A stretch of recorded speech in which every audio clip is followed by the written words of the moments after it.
Hello, everybody! There it goes. I was like, why the hell is my cam not coming up now? Jesus. So, I apologize, it's a little noisier than usual. As I was getting prepared to start streaming, I looked at my equipment reader, and my GPU was running at 75 Celsius, which is just a little hotter than I would like it to be running. So I'm going to leave the fans on it running for a little bit, try and cool it down some. I've already got it down to about 66, so that's great. Here in a bit I'll probably turn the fans back down some. But yeah, so thank you to everybody who came out for Alice's stream earlier today. I know she really appreciates it. She's been a little nervous about getting back into streaming, and she's really happy to see so many people coming out. As well as thank you everybody who's come out to my last couple of streams. I truly appreciate it. So, with that, I'm going to mute my mic for a second so I can move the mic to hopefully make the fan sound a little less noticeable. And then we will unmute and get ready to get started. So give me 1 second.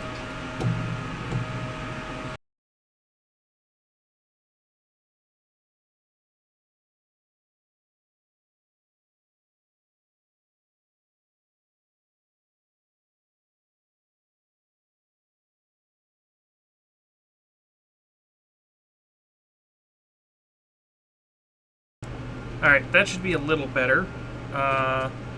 Still not perfect, but it is what it is. It's the best I can do with what I've got. So, I'm going to kick these fans down. There. Alright, that should be a little less noticeable. So, hello. Hello. Hello. Hey. I'm assuming I walked in on something about goofy about to be being said. No. Oh, okay. I just sent it to you. It's in a DM for a reason. Traveler just sent me this. I see. Nice. I'm guessing you can tell. Maybe don't send that to Audie while he's streaming. Well, I'm not reading it, and it's off stream. I'm still on my starting screen, so nobody can see anything anyway. But what I think is probably the funniest part is the bottom of it says, "This game is made by Taiwan Independent." Let's not. Yeah, let's not get into political stuff right now. Because Twitch doesn't like political bullshit. Yeah, I know, right? Speaking of, did you guys hear about Moist Critical? No, I didn't. What did he do? Moist Critical. Oh, has like quitting Twitch or something? He's not quitting Twitch, but he has negotiated his way out of his exclusivity contract. Oh wow. So as of yesterday, he started streaming on YouTube, and he's talking about starting to stream on all different platforms. Wow.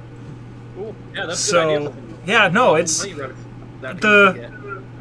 the the big thing to me is, have you noticed how many big streamers have either let their contracts expire or looked for reasons to void contracts with Twitch within 3 months of Twitch announcing that they are no longer going to allow you to stream to multiple sources as a partnered or affiliate streamer? Yeah, huh? It's almost like that was a bad idea. Yeah, they want the content all to themselves. Okay, I'm not going to get into that because that's it's one of those things. I'm wondering if they're going to pull the foot out of their mouth sooner rather than later. That would require a corporation to start thinking. That's never going to happen. One can hope. Bureaucracy. One can hope. Yeah, but so much bureaucracy has to not get in the way. True. So. And guess what bureaucracy is really good at? Getting in the way. Not only getting in the way, but fucking over the... Mm-hmm. Hey, Oddy. Yeah. How OCD are you? How what? How OCD? No. Depends. Rook, don't. Now I'm a little curious. Rook, don't. You just like skimmed the border of these Rook, metallic plates around the table. Have you just, like, put your camera low and skimmed the border? Yes, I have. There's a reason why I don't do it anymore. So I'm going to tell you, this exact table, this is the third Star Wars game I've done that I have used this table for. The first one, and there are people from that group who can tell you, I spent 45 minutes ranting because I one day I spent 6 hours trying to make it a perfectly flat, perfectly functioning table. And I thought I succeeded. And instead of hitting the save button, I hit the revert button and undid all of my changes. Oh, no! In this game, in this specific platform, outside of the medium, you gotta do it outside, like Blender or some shit, if I remember it. Yeah, it wasn't worth it. I could have very easily spent... What the fuck is this? What are we... I was just absent-mindedly looking at Twitter, and I opened my Twitter home. You may be missing out on ads revenue sharing. If eligible, you must subscribe to Twitter Premium to receive a share of ad revenue. Yep, I get that pretty much every time I So open... it's a net loss, unless you have a shit ton of ad revenue coming in. Yeah. Which some people do. Some people do. They're getting like a couple grand. Like 30 grand or some shit. Mr. Beast is getting 1.4 million. Yeah, but that's Mr. Beast. This isn't Yeah. even his main. This isn't even his main revenue income Oh, I know. or income source. And we won't even get into how much he's got going on. Jesus. That's a shit show and a half. So, I would care to wager that you guys are probably wondering about this.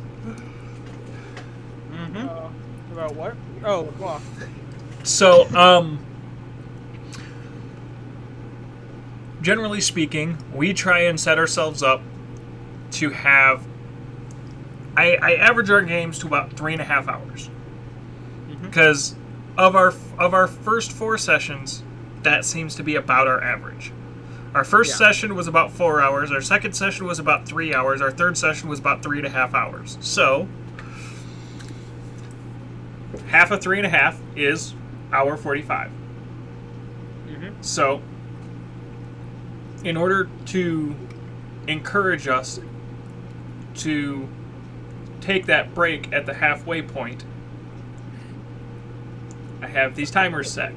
When we actually start game time, which will be starting here in just a minute, I will hit the buttons on those timers, They do make an audible beep, but it's not super, super loud, so it's not like it's going to scare the ever-loving shit out of you. But it does give us a signal to say, hey, here's our halfway point. Let's take a short break. You know, people get food, people go to the bathroom, people get something to drink. Because I had this set up on my phone previously, except for when I had it set up on my phone, I don't know what I did, but I bugged it so the timer reset itself after like 14 minutes. Oh no. And I'm like, let's not have 5 different devices to run my stream. Let's just do it all in what I can. So these are literally part of the game, so why not? So, Right. Are you guys ready to get started? Yes, yeah, I pretty am. much. All right. So, And I need this tab. Where are you? There you are. so Okay. as we left off, you had just landed aboard a Venator after being almost annihilated. Yep. Fun. Somehow we survived with like what, 1 HP. Yes. 1 HP. There's no somehow. There's is no somehow. God's hand came down and went, I don't want this story to end on session 4. You're exactly Power right. of Thank you, God. God. So, you are very clearly on board a Venator. After a few minutes, you managed to get the boarding ramp opened. It was a little stuck. I mean, it couldn't have anything to do with your ship being in absolute shambles. Of course not. So, Of course not. I don't know what you're talking about. I take it, Zorna, you are going to come to the bottom of the boarding ramp and meet with whoever. Yeah. I'm gonna apologize right now. I'm still eating a little bit, so. No, you're all good. I've got my bowl of dinner sitting here that I'm still picking away at. So, so you get to the bottom of the ramp, and there's what you'd expect. There's a small contingent of clones that are kind of standing like guards, you know, security. There's several engineering deckhands who are staring at your ship in utter terror. Yep. Pretty much. One of the security clones comes up to you, Zorna. Very clearly, the sergeant. We hope your ship is. We hope your ship isn't too terribly damaged. Same. I'm gonna just sort of like look over at the ship and start taking a look at some of the. Externally, you can see your ship took an absolute shit kicking. Yeah. I mean, Basically there going is together with duct tape and a prayer at the moment. basically.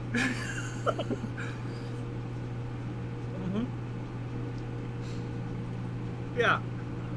I'm just gonna sort of like look at the ship and then sort of like sideways look at him, just like, yeah, that's bad. Any of the rest of you coming off the ship? Yes. Yes, I am. I mean, I guess. So, when HK comes walking off the ship, there is a distinct air of concern.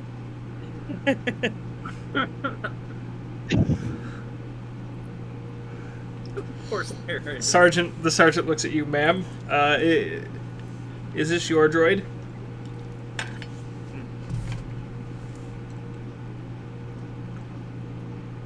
I take that as a yes? Yeah, yes it is. All right. Just took a bite. No worries.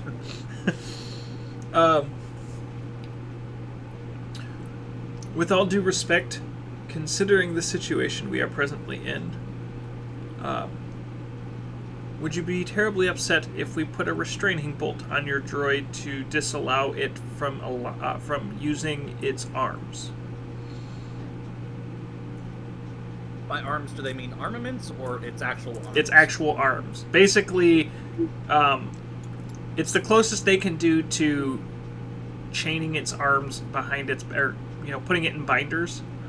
Mm-hmm.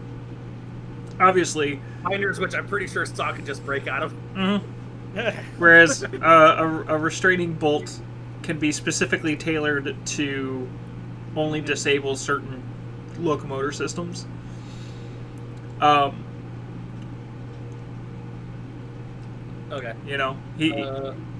Technically speaking, I can roll something to break out of that too. You could. Granted, it's a DC 20 charisma check, so no way in hell I'm easily doing that. I could potentially do that, but I don't think you could.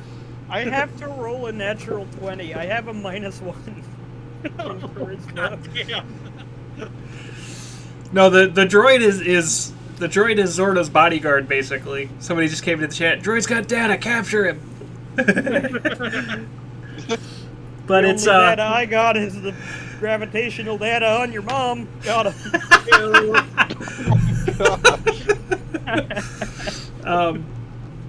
But yeah, the a droid bodyguard surrounded by dozens upon dozens of clones who have spent many, many months fighting droids.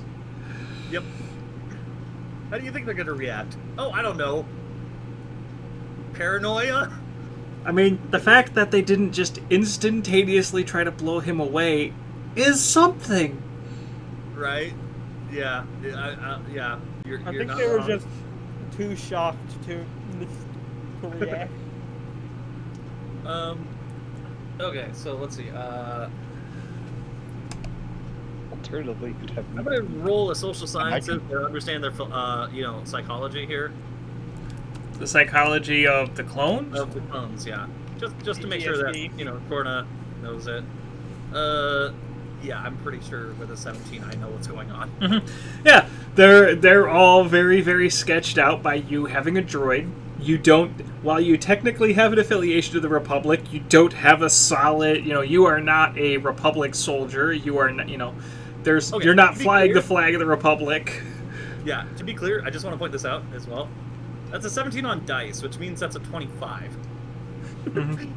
So yeah, okay, yeah. I'm gonna look over at Saw sort of apologetically and give and say, yeah, you can do that. Okay, the sergeant kind of waves his fingers, and one of the engineers comes over with a restraining bolt and places it on the HK. HK, are you going to fight?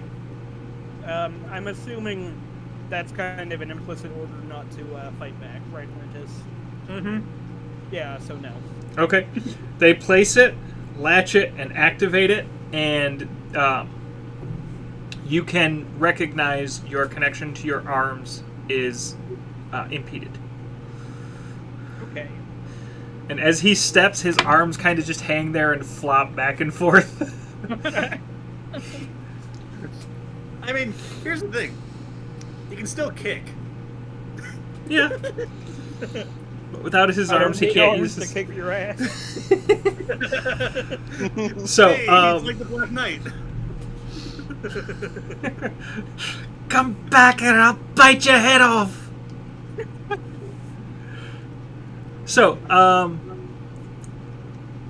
once the restraining bolt is in place, the engineers start to walk around your ship, and the more engineers come over to look at your ship, the bigger their jaws are. Like, the wider their eyes get, the further towards the floor their jaws get. It's very clear. You got very, very lucky. Yeah. Hey, at least there I was sort some of divine fixed some part. intervention. It's not like we have any destiny points that we could have used either to survive this. Oh god, that's right, the system does have that. Yeah. So force points in this system are not quite as extreme. No. There's force points, then there's destiny points, which are different and more extreme. They're like Hero 1. Oh yeah, the hard part with Destiny points is it's so vague on what. Oh yeah. What constitutes you earning it? It's basically entirely up to DM discretion. And it's like I don't want somebody to feel like I don't want people to be put in the position where they feel like I should have enough to get a Destiny point. Mm-hmm. Makes sense. You don't want us fishing for that. Yeah. No. So. The way I see it, you should only earn a Destiny point if you do something like stupidly heroic and self-sacrificey. If you do something that is so insanely crazy that by all intents and purposes you should be a dead motherfucker, sure, but it's like everybody's perception of that is going to be different. So what I see as being close but not quite there is somebody else's, dude, that was fucking awesome, you definitely deserve it. So I go by preference of not using them because the first time I did use them and I had a player absolutely rage because I would not give them a Destiny point. To the tune of Destiny points are supposed to be rare. To the tune of it broke up that group. It killed that game because the person was so upset, and some people were like, just give it to him, and other people were like, well, no, because if the DM says that's the rule.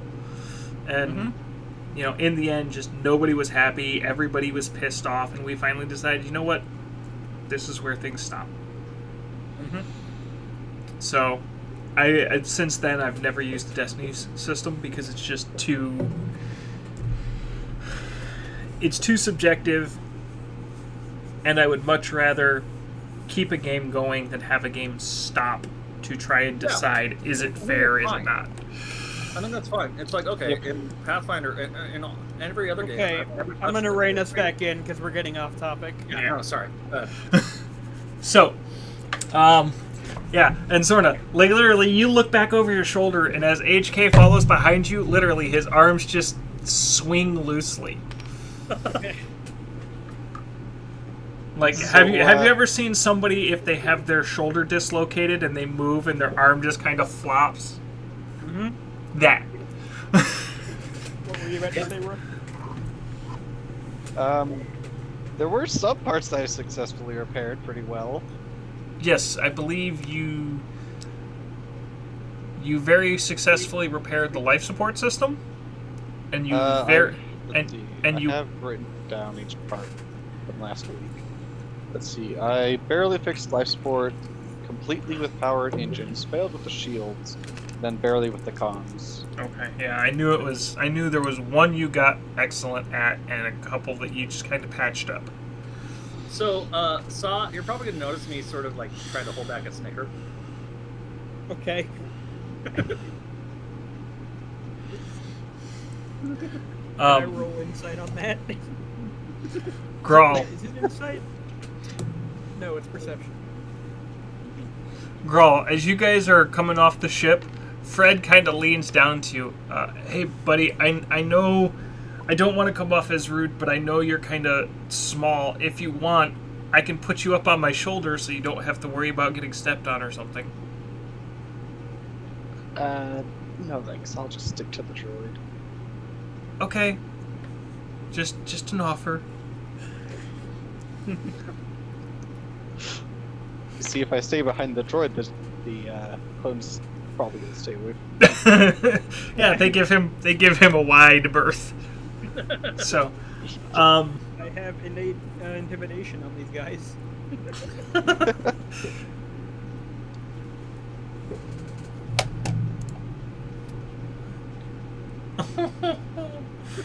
Okay, I have to subvert and sidelong for a moment because Alice just sent me the most adorable thing. Well, don't keep us in suspense. Alice has just sent pictures of our kitties, and they are cuddling. Aww. And it is freaking adorable. I'll send one of them to you guys. I have them up on. I have one of them up on the stream right now, but I will send. Oh, excuse me. I don't want it to appear over here.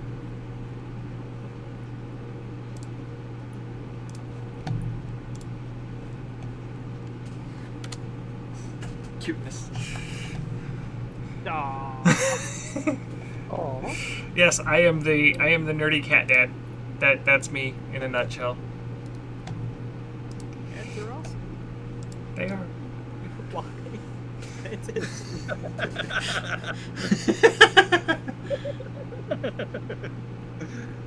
Well, So, are you walking around the ship with the rest of the engineering crew, Zorna, or are you simply kind of just standing there? I may not know a lot about engineering, but it's my ship. I want to at least know what condition it's in. So, one of the engineers who is very, very young looking, like you can tell this is probably his first deployment, is looking over the ship and looks at you. I'm amazed you're alive right now. yeah, I'm just gonna sort of like look at him like, I know, right?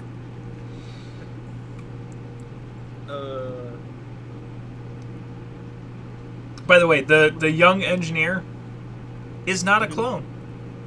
Ah, interesting.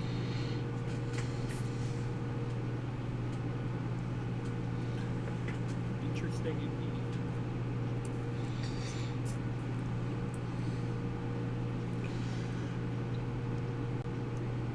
Why'd you guys go pick a fight with a CIS dreadnought? Now, you see, I was asking myself the same question, why a dreadnought would pick a fight with me. I have done nothing. Well, you apparently did something, because you were a hair's breadth away from meeting the void. Yeah? Yeah? He points at one of the spots where you can see a very large section of the hull plating has just kind of been blown away. You know, a little more power behind that shot, and instead of looking at a scored away hull plating, we'd be looking at a gigantic hole in your ship. Yeah, that's promising.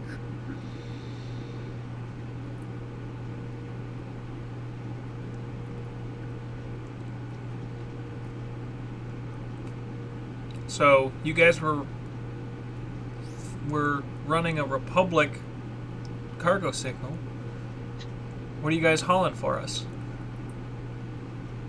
Now, you see, that's, not something I can share. Oh, we're hauling. Do we? why don't you go ask the archer? So, the captain, this is out of character, the captain technically knows what you guys are hauling.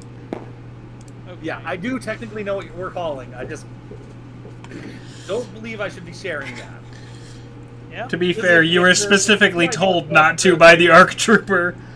As far as I'm concerned, if the CIS is interested in sending a dreadnought after us to try to kill us for this thing, yeah, I should not be sharing this news. I'm going to keep this to myself.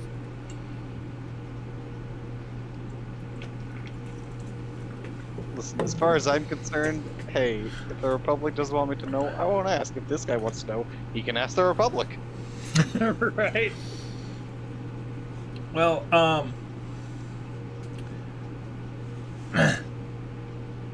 we should be able to fix your ship. Well, that's good. Any idea how long it'll take? How fixed do you want it to be? I haven't thought about that. Because, if long- you just want to be able to limp it to a starport where you can have some, high-end professionals fix it up, we can have that done in a few days. But if you want us to truly get it back to tip-top shape, that's going to take a while.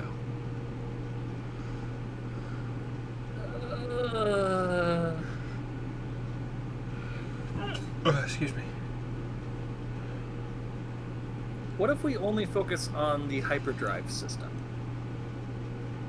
We could probably get that working. But with a hole like that in your hull plating, you're one bad jump away from venting everything on the ship into the black. Ah, I see.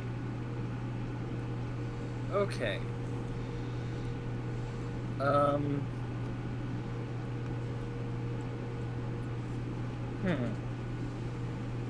of character, I honestly don't know how far we should try to get repaired, because we're still on a timeline.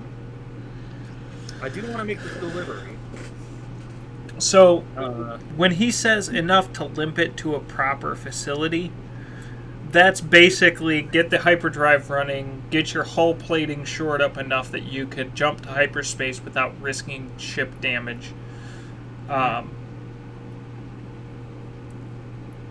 Essentially, it's get you patched up enough. To put it into perspective, getting you patched up enough to limp along, if you equate it to a sailing ship, they're going to slap some fiberglass over the spots where there's cracks. Yeah. And get your engine in enough condition where you can finish out whatever trip you need to finish out and get it to someplace, a professional facility where you can actually get it fixed. Because, obviously on a combat ship, they're going to have equipment to be able to fix your ship up, but they're not going to give you enough to make your ship pitch perfect right now. Yeah. They'll fix your ship up, but it's kind of way down the list compared to combat fighters, patrol ships, etc. I understand that. Is Grawl near me? Do I know where he is? Last you knew he was following behind you. You look around and you can kind of, after a moment, you kind of see him just kind of, he's not quite hiding behind HK, but you can tell he's kind of using HK as a deterrent of getting run over. Okay. Yeah, I'm gonna look to Grawl and ask, hey Grawl, how well do you think you can, if you help them out, how much do you think you can get done? In, say, like, a couple of days. I mean,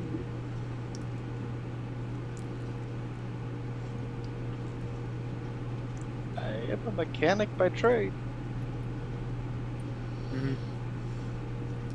Yeah, Grawl, you're fairly certain in a couple days you could get it fixed up enough that you guys could probably... Side note, the sergeant passes along a message that they have the one of the clone troopers on your ship gave the flight plan in terms of where you're going. They have set course to finish out your journey. Oh, okay. So that you will not have to worry about. But once that's done, which you'll be there end of this day, once that's done, you're not their problem anymore. Yeah. Okay, excellent. Now, the Republican will fund repairing your ship. Like, you'll be given information as to who to send the bill to and things like that. But if you want the engineers on board the Venator to fix your ship up, they'll do it when they feel like it, versus they can get you patched up enough so that you guys can go wherever you need to after you're done with your mission. I'm gonna probably say let's go with the patch job, and I'm gonna want Grawl to help them out as much as possible so that it actually gets done.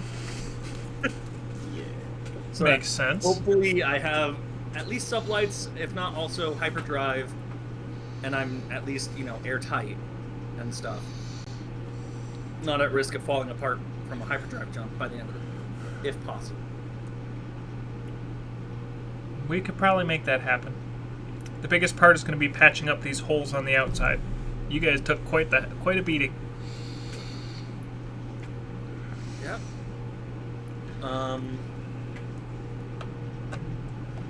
Would an extra pair of hands help with that? Patching up those holes? I'm asking this because I'm thinking about having Fred try to help them out. Extra hands can't necessarily hurt. Okay. Hey, Fred, could you please give them a hand with patching up these holes? Absolutely, ma'am. Excellent.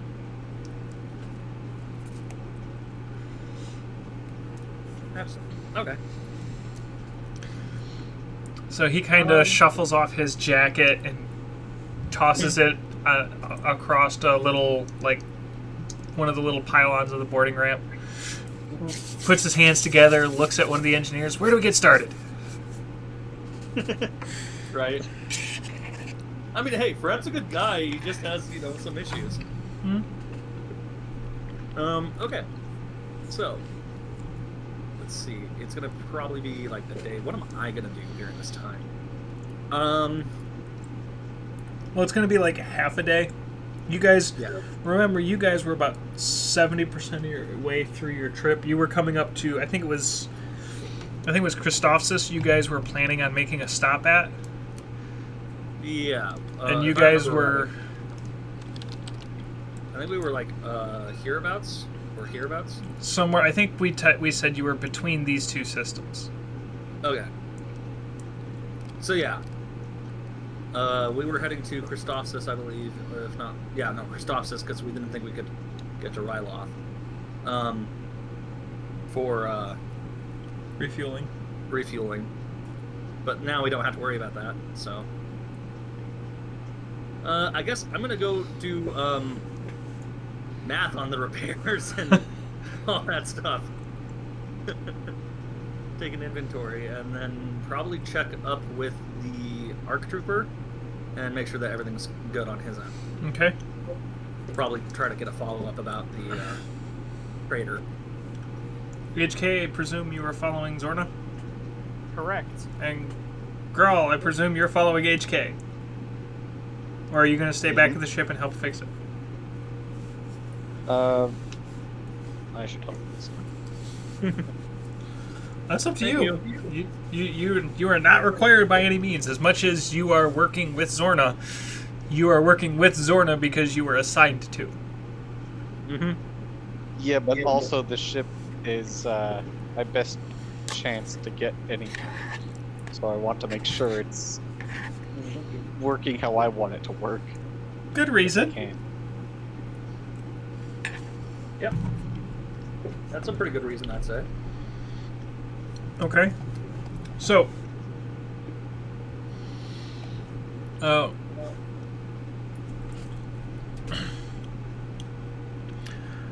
what are you going to work on first, Grawl?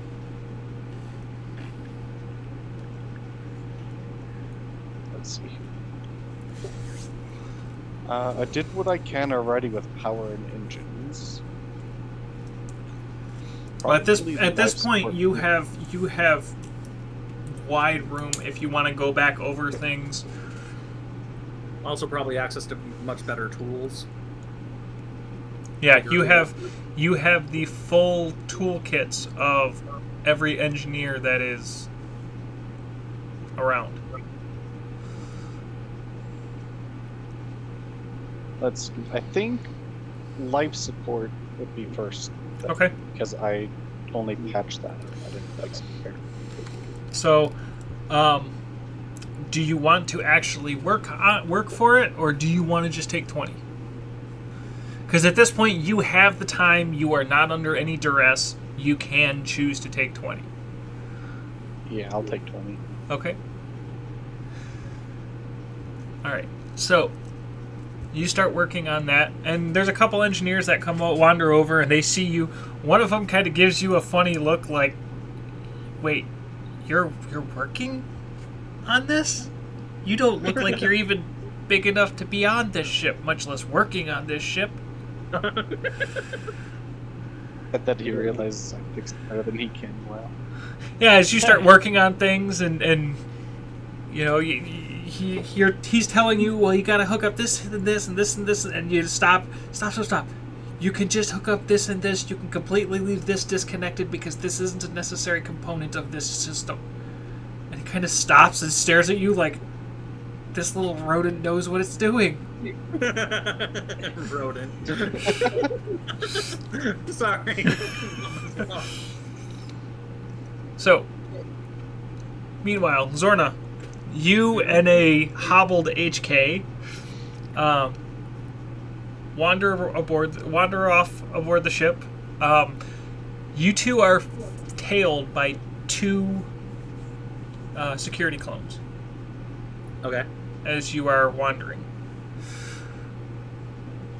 It's very That's clear fine. that, as much as, your droid is hobbled by the restraining bolt, they're still going to keep a very close eye on you. Yep, I understand that. Bunch of racists, if you ask me.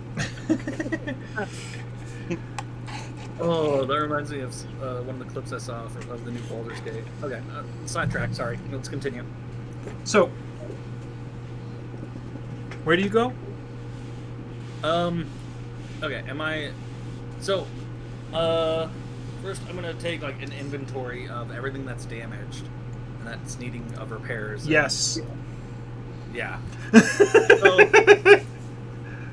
I guess I'm basically, like, wandering my ship first. First the exterior, then the interior. To take this inventory. Exterior, the only things that aren't really severely damaged are the cockpit window. The turret seems to have managed.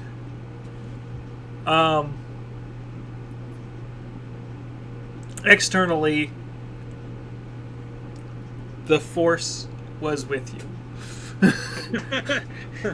That's about the only thing that can be said. The Force was with you because, for all intents and purposes, you should be. And even looking at some of the spots that were hit, even you can see you should be fucking dead. Mm-hmm. Without question, you should be dead. Yeah. That's fun. So, looking around inside, the few components that Grawl worked on while you guys were in the black, you're definitely happy to have the little guy aboard. Yeah. Probably thinking about wanting to hire him, poach him from the hut. Normal shit. Mm-hmm. So that takes you about 45-ish minutes. Grawl, on taking 20, the downside of taking 20 is you take the full amount of time. So the one system you're working on is going to take about 2 hours. Okay.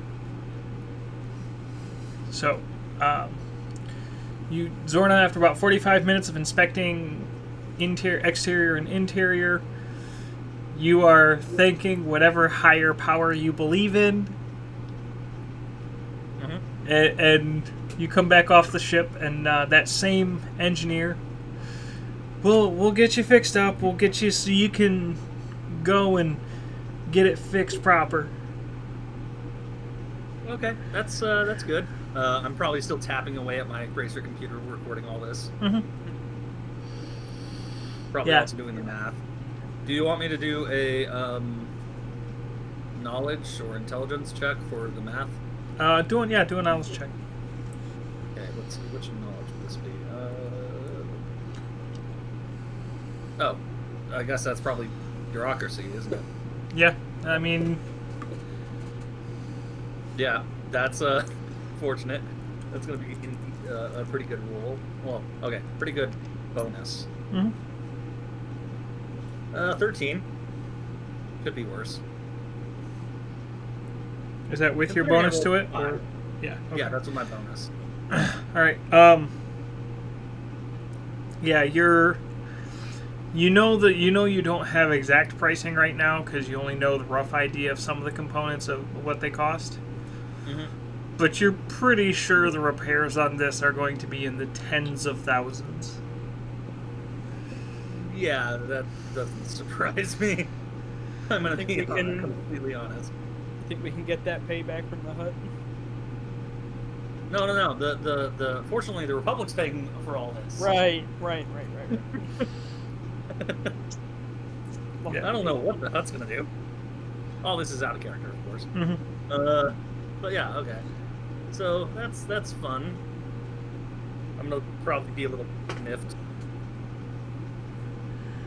You know. Yeah. A little I pouty. mean, this ship is kind of your baby, and it's gotten its ass whooped. You know, all things considered, it did do a very good job at keeping us alive.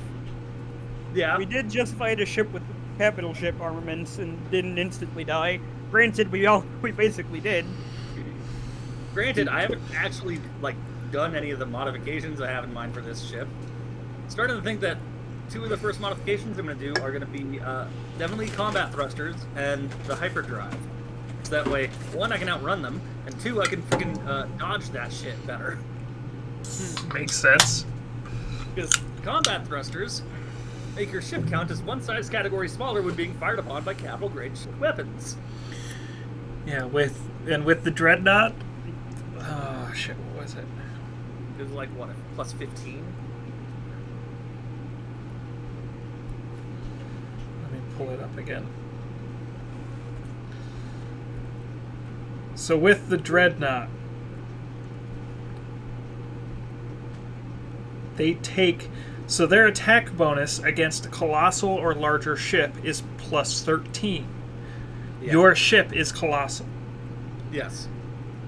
If you are going against a target smaller than colossal size, their attack bonus is -7. Exactly. Combat thrusters are such a good mod. That's almost that's a 20-point difference. Combat thrusters are shockingly cheap for how effective they can be on a ship this size. I'm going to be perfectly honest. They should probably be a little bit more expensive.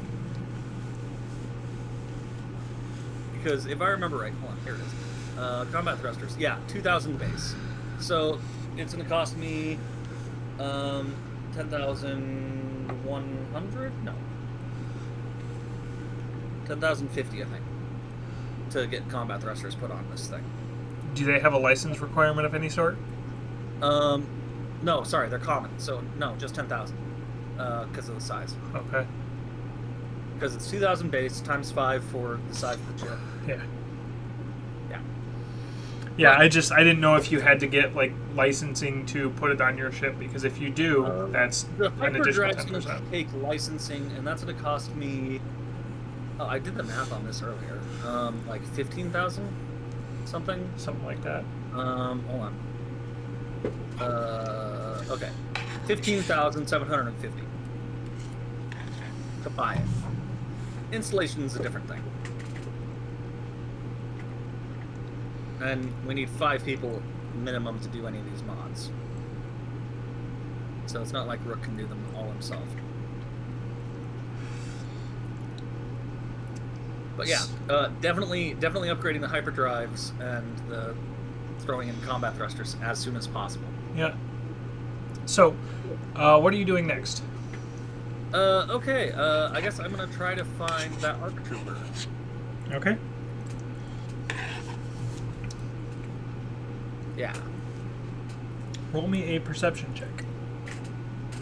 Okie dokie.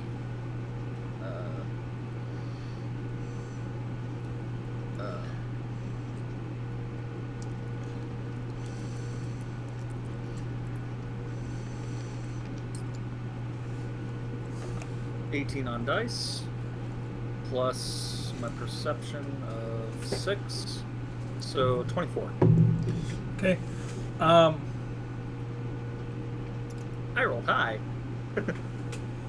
You take a little while walking around the ship, and there's a few times where you go to start going certain directions, and the guards who are following you stop you and tell you, no, you can't go that way. It's a restricted area. Okay.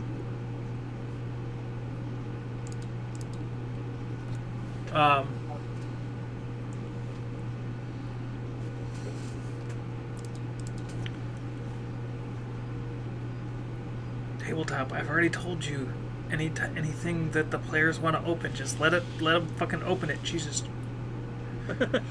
Right. They just had pop-ups for, hey, this player would like to do, Lantas would like to open up this. Do you want to let him? I told you yes. Let it happen. I got one for you and one for Saga. That's funny, because I didn't actually open anything. I've just had it open since, a couple games back. Yeah, I don't know why it... But after a bit, you end up in the galley, and you can see...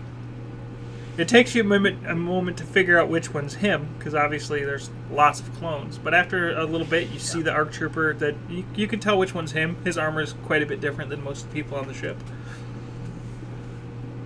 Yeah. Okay. One moment, please.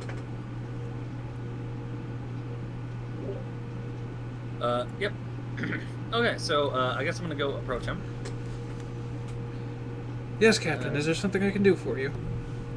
Yes, I just wanted to touch base with you and make sure that everything's good. And hopefully hear how the situation with our friend went.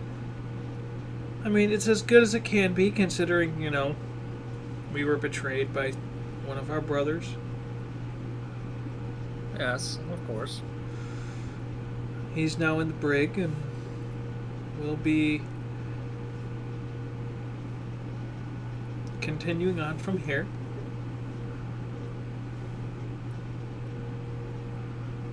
All right. So, I take it that will we be taking you to the surface once we arrive, or will you be taking a shuttle? Not quite sure. I think we'll have to figure that out once we get there. We'll see how your ship's doing. Yeah, okay. Well, with any luck, Grawl and the mechanics on board should be able to patch her up at least somewhat by then. Please, stay in touch until things have finished up. Certainly, ma'am. And you, all right. You haven't told anybody about our cargo, have you?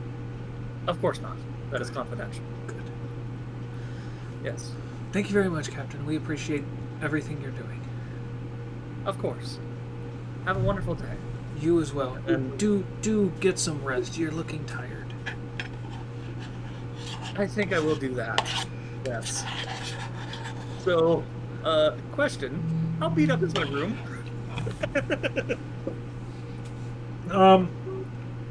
Is it just a little disheveled? You go back to your room and stuff has fallen. Like if you have books on a shelf, some of the books have fallen off the shelf. Your chair in there is just completely fallen over. It's not like utterly destroyed, but it's very clear you went through a fight.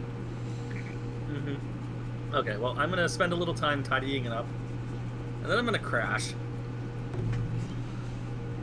Because it's been a day. You're going to crash? Okay, you start to power up your engine. You know what I mean. I know. I just got to be a smartass here and there. Okay, I think I need to, since I'm going to rest, shall I roll for natural healing? Yes. Okay, I believe I roll one of my hit dice, right? Yep. And my hit dice are d10s, right? That you would have to look up. Excuse me. Sorry about that, guys. Yep, you're fine. Let me double check that quick.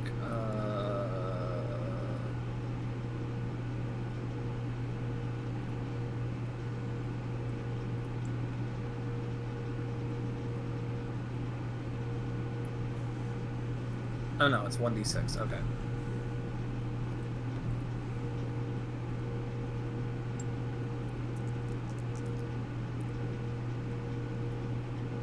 Of course, of course.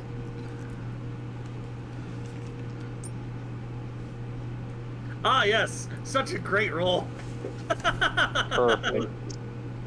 I love Nice. things like this. They're so funny. Yes, I heal 1d6.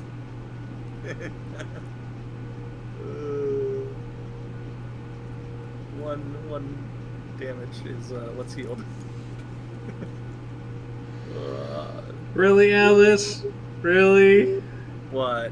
What did Alice do? Look at the OTG meme chat.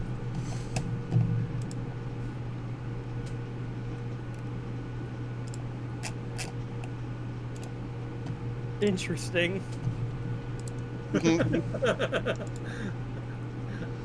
Hubcap, laser pointer. No battery. Trash can. So mean. Oh, goddamn Alice. Oh.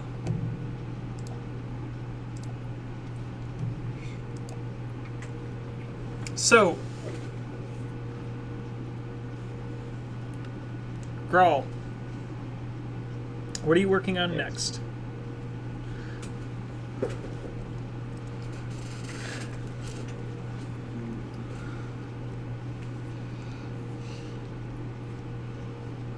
I would probably say the comms.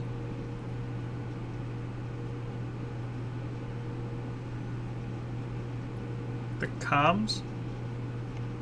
Yeah, because I only had that fairly patched up too.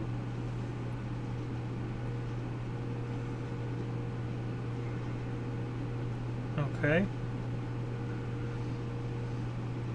Taking 20 on it again? Yep. Alright. So that'll take you another couple hours.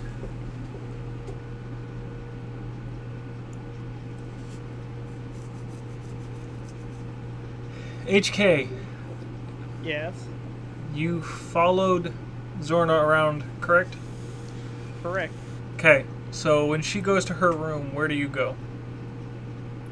I will just stand like right here in the hallway. Okay. Roll me Actually, I'll go to my charging. Is my charging port intact? Best you can tell. I will plug it. Okay.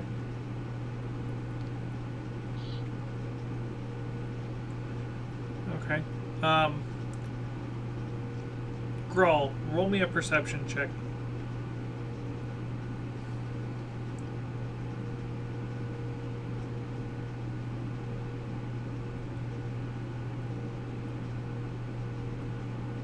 Uh, 10. Okay. Oh no. HK, Yes. roll me a save to resist the restraining bolt. A save? Yes. Is that charisma? Yep. Okay. Well, it's will. Will. Yeah, roll me a will save. My will is 17, so does that mean I add 17 to it? No, I believe you off your modifier. Yeah. For the save, you so- add your wisdom modifier. Oh, that's my. Is that passive? That must be Your passive. modifier is like a 3. Modifiers. Should be. 17. Okay. That's confusing. Hang on a second, I can pull your sheet up and. Well, no, okay. It's just like in Pathfinder Saga. You know, you have your ability score, then you have your ability modifier on the side. It's not telling me what the modifier is. Well, just the telling me what the modifier total goes up is. by 1 every 2 above 10 it is. Hang on a second. I can pull up his character sheet in a second.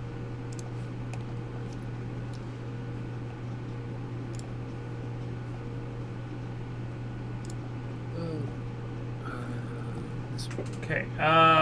You get a +1. +1. Okay. Plus 1. He's got a 1 wisdom modifier. With a 17 wisdom? Remember, all your defenses start at a 10. Oh, okay. Sorry, I thought it was a straight wisdom check. My bad. Yeah. No, it's a will save. Will is a different thing. Yeah, no, will defense is different. Yep, you're right. Okay, my bad. Okay. Yeah, so I'm sorry. +1. In that case, it's 14. Okay.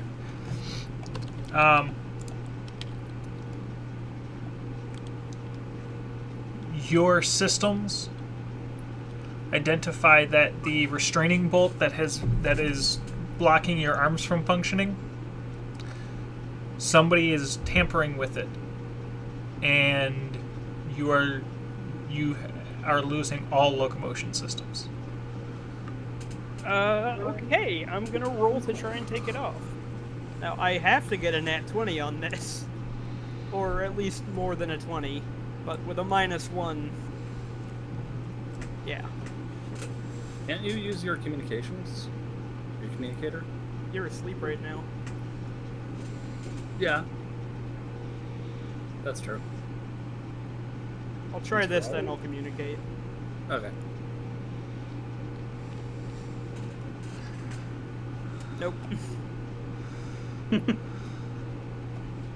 Alright. I will use my... Can I use my internal communicator?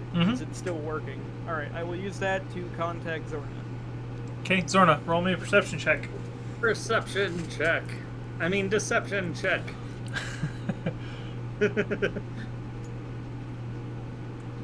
Okay, that's a 7, so it's still bad. So it's a total of 13.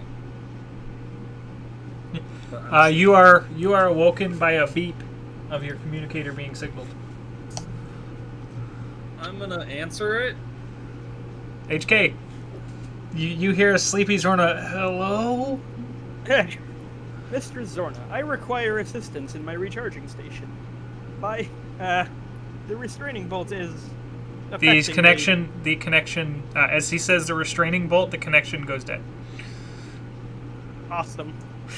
Okay, well, I'm suddenly very much awake and pulling my blaster. So yeah, I'm gonna storm over there. As you get to the room, the door opens and the engineer, the non-clone engineer, is standing in front of HK, very clearly increasing the reach of the restraining bolt. Yeah, okay. I'm taking aim at him. What do you think you're doing? As you speak, he leaps out of his skin and jumps back. I'm just doing what I was told. I'm just doing what I was told.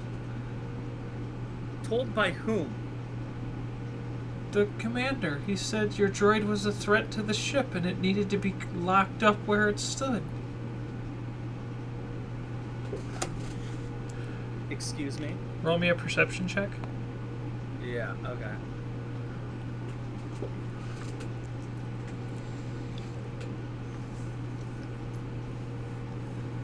$17.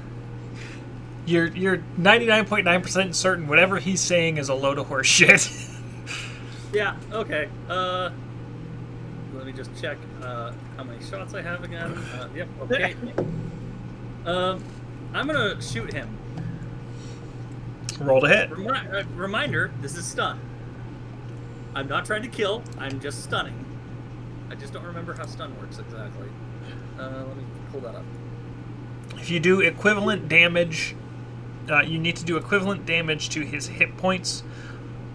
Stun is a non-lethal attack, so it does not cause bleeding, and he cannot, when he hits 0, he's unconscious, not dead. Okay, so I roll damage as normal, right? Correct. Okay, perfect. This is excellent. fun. Yes, I'm shooting him. Let me roll to hit with my shitty ass to hit. Okay. What? A +2? Okay. So 11. Does 11 hit? 11 does not hit. Of course not. Because I don't believe there's a actual take aim action that I could have done. Or would have done, technically. Is there? I know there's aim for stars, for you know.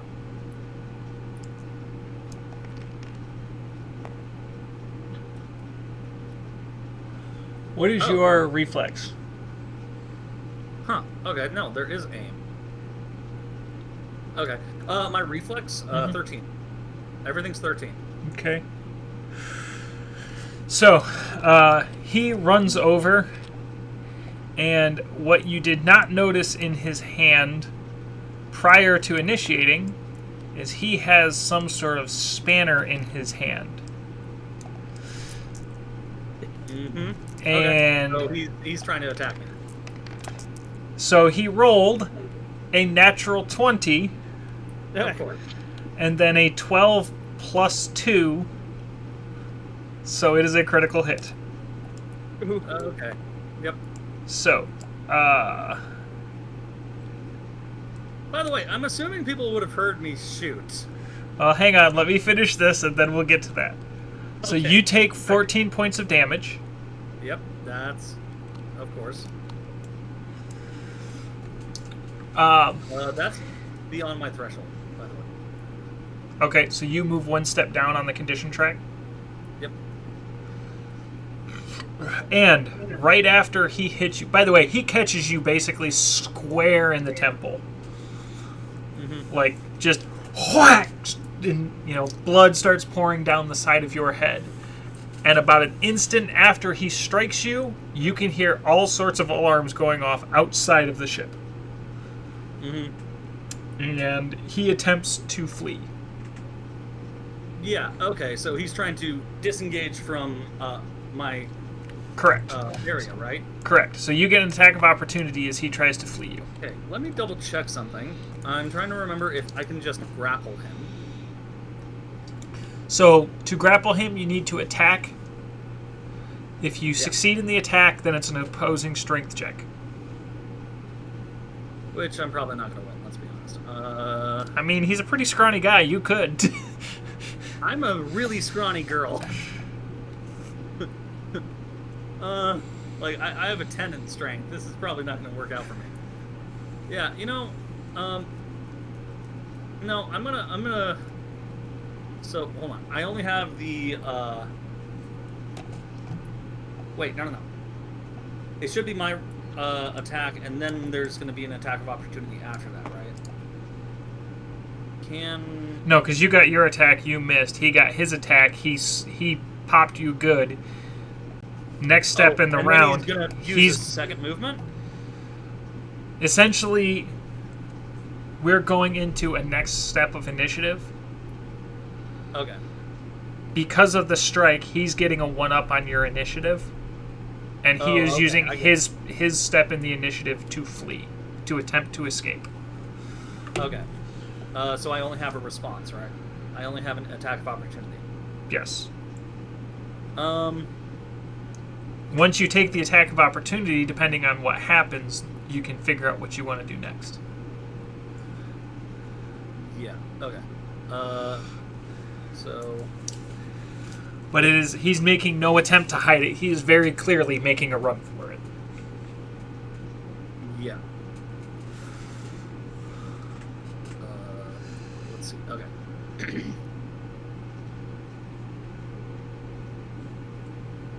Has a -5 penalty, so that would be a -6 penalty. There's no way I win.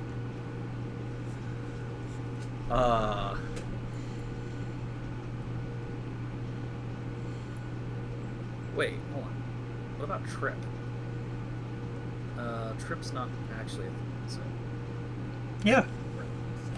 With a trip, you make an attack, and if you hit, he has to make a dexterity it's save. usually a feint. It's a feint thing, I believe. Because, well, let me just type trip. Trip. No, that's a feat. And I have to succeed in grappling first. Okay, so no, I can't trip. Well, whatever. In that case, yeah, I guess I'm just gonna shoot him again. Okay. Or try to shoot him. Roll to hit. Yep.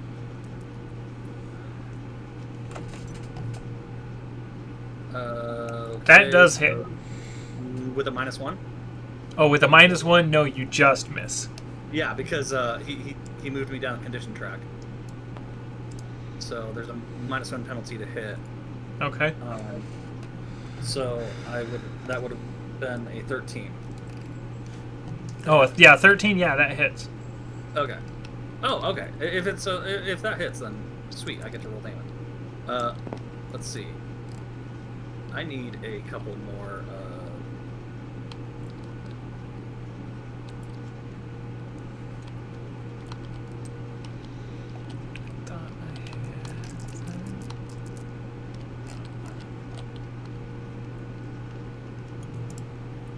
You guys like all go down the freaking thing at once. But then it'd be doing what you wanted it to. So 18. There's no +1 because of my -1 penalty. So 18 damage.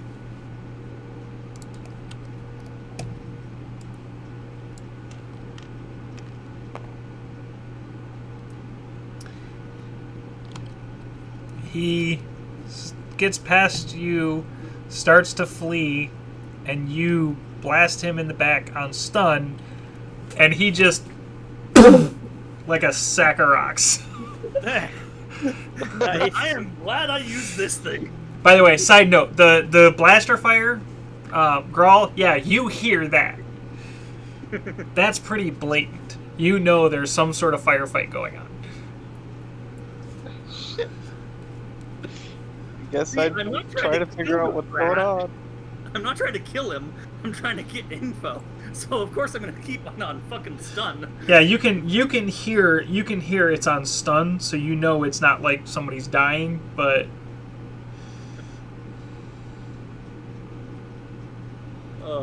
Well, I'm no longer flying us away from a dreadnought during a gunfight, so I will go check what's going on.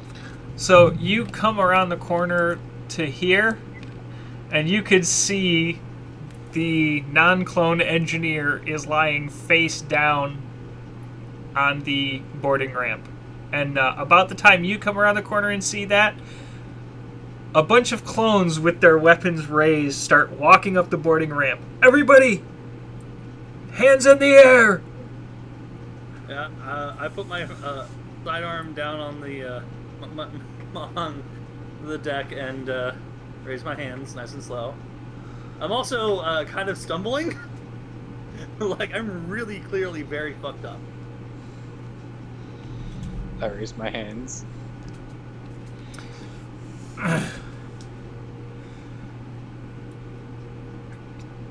So, the clones come aboard. Zorna, they walk over to you, and they put you in binders right away. Okay, yeah. I Um, expected that. Grawl, they walk over to you, and they hold out the binders, and the binders are so large, they could almost fit it around your midsection. I feel like at that point he would just like pick me up by the arms and drag me. Well, so there's an engineer that was working in there with you, and he looks at the clone who's trying to figure out, and goes, he wasn't involved in it. He was working with me. We came out when we heard blaster firing. And so they put the binders away. One of them bends down, flips the unconscious engineer over. Hey, it's the kid! I thought LT told him he wasn't allowed to be on the ship.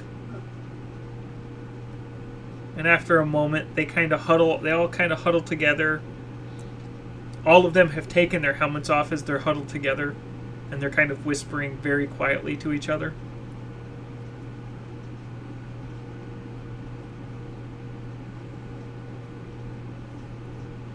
After a moment, they kind of back away from each other, put their helmets back on. One of them will turn around and look at Zorna. So is there a reason why you shot him? Yeah. He was messing with my droid, and he, was lying to me about why he was doing it. It's only stun. Well, even a blaster on stun will set off the weapon alarm. Yeah, that's true.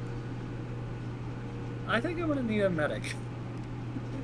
There's probably a copious amount of blood coming from my head injury. Oh yeah, Grawl, are you gonna go around and look at Zorna? Yeah. Okay, so you come around. I don't know. You come around, and as you see her, the entire left side of her face is just this cascade of blood. Also, she looks like she was not awake. She's got like frizzled out hair and everything. Oh yeah, she's wearing like pajamas.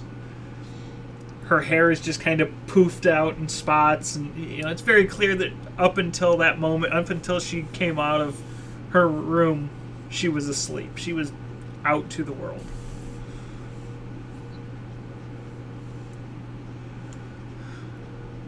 I have a med pack, but I don't know how to treat wounds. One of the clones looks down at you. We'll take her to the med bay.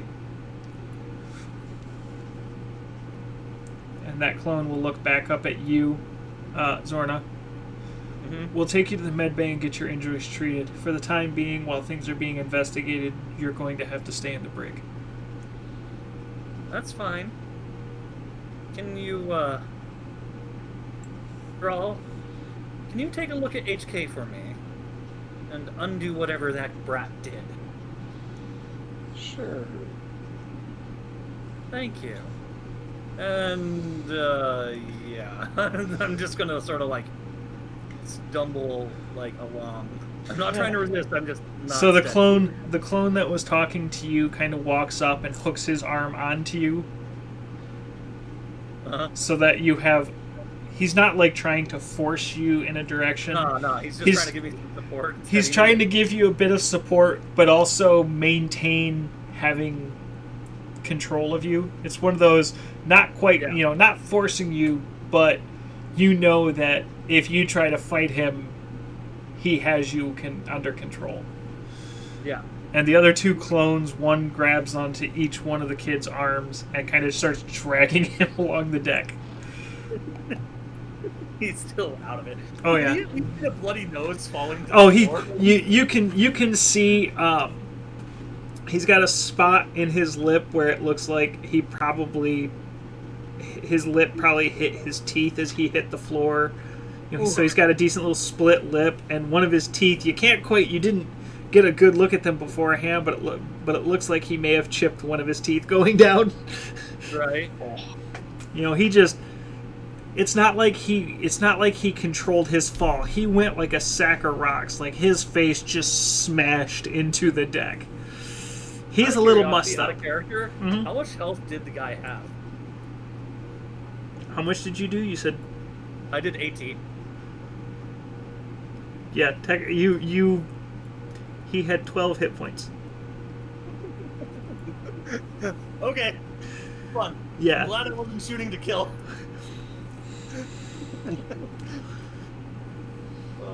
Okay. Moving on. So, Grawl, what are you doing? Gonna check up on HK. Okay. I have an actual droid diagnostic tool as well. Yay! So you hook up. No.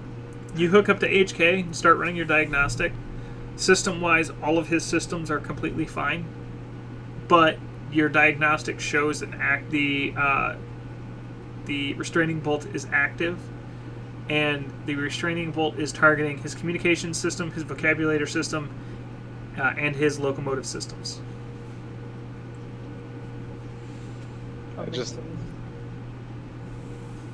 I'm going to limit it just to locomotion for now. HK, good. Everything's roll. I have had better days on this ship. I can imagine so. Well, I don't think they want you having your arms, but you want your legs back? Yes. Alright, I will limit Has it the just... threat been neutralized? Yeah, that kid got knocked out. This is good. Fortunately, it looks like our good captain here is currently under arrest, though. For now. Will I need to break her out? I hope not. I'm keeping your arms off for now. Out of character, in my defense, I see someone fucking with my bodyguard and lying about why they're doing it. I'm gonna fucking make them stop immediately. You're in the right here because he threw a wrench at you first. You didn't shoot him. No, I shot him. I tried to stun him first. Oh. Yeah, So he lied to me. I he took that fucked with personally. you. She caught him. She asked what he was doing. He lied. She tried to shoot him. He hit her in the face with a spanner. Tried to run. She shot him in the back and stunned him. Nice.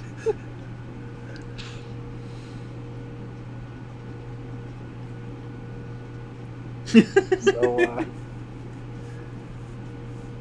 He lied. I took that personally. so yeah, I'm gonna leave your arms off so you don't start anything with the clones. But your legs work, your mouth works. You should be good. Meanwhile, Zorna, you are taken to the medical bay. Mind you, the direction that they take you is a direction that's just a little while earlier you had been specifically told you were not allowed to go. Oh, fun. Okay. So they take you through. They get you in the med bay and they lay you down on a table. And a couple of the medical officers come over, start cleaning you up. One of the medical officers leans in a little closer. What are you? What? Huh? Nani? I've seen many races, but I've never seen one like you.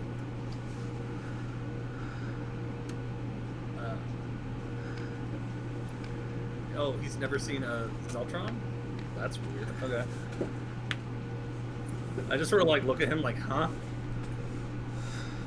Okay. The clone standing next to him. You'll have to forgive old Haggard here. He didn't get out much.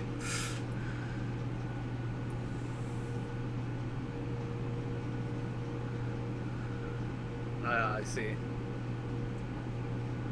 I see. All right. I'm a Zeltron. Zeltron.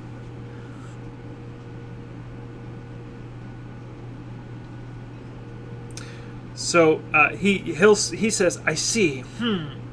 And you kind of see him look away for a moment, and that's when you notice on the sides of his head, there's two little nodules, one on each side of his head that kind of poke out. And as he kind of stares off into space for a moment, they light up and begin blinking and flashing. I know. And what that after a moment, the lights on him go out. All right, I know what I need to do. Thank you very much. And he turns around and starts grabbing different equipment and grabbing different supplies and comes back over and starts working on you. Yeah. He notices I'm very injured. Oh yeah, he comes to the realization you were injured before. Yeah. You should have come here much earlier. You should have said something to the guards. They could have brought you here. I was hoping I would just be able to sleep it off. These aren't sleep-it-off injuries. You needed medical attention. Let's get you fixed up. And after a few minutes, between the gentleman and a couple of the clones, they work on you, and after a while, you are fully healed up. Yay! Back to full health. To be fair, I think you're the only one who's been injured up till now. Right. It's not wrong. I'm gonna be honest. The first thing that popped into my mind when you said the guy's name, was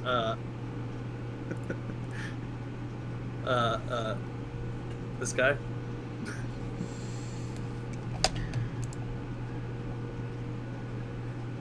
He looks familiar, and I cannot place him. He played Jim Taggart in Eureka. Oh, okay, yes. Yeah. That was the first thing that popped into my mind. So once they're finished working on you, mind you, in the midst of it, he does a whole bunch of stuff. He points at one clone and gives him instructions, points at another clone and gives him instructions.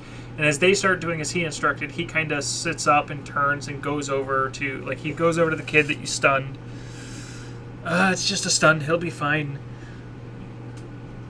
Keep him in the binders if you must, but...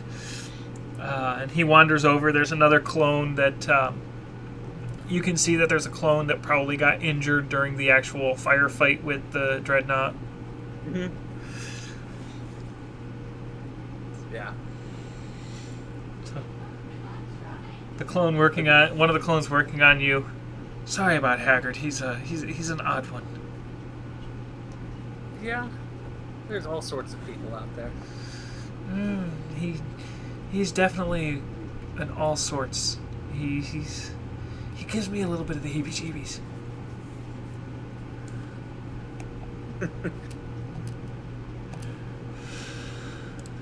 Yeah, okay. Question. Would Zorna know what those are? Because I know what those are, but would Zorna?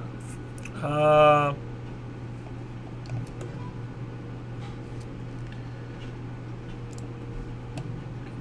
second.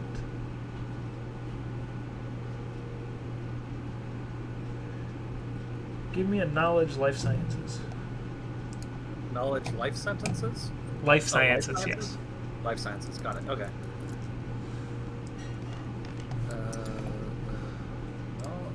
That's what, 13 on dice? Plus, what is my plus? Life sciences, 16. Yeah, they're neural implants. Yep. The neural computer interface thing. Yep. Yep. Okay. So yeah. Yeah, people with those implants tend to be a little different. Oh, you've seen those. Yes, here or there in my studies. He doesn't even have the full implant yet. Those are just the thing that allows him to connect to the computer on the ship. Yeah.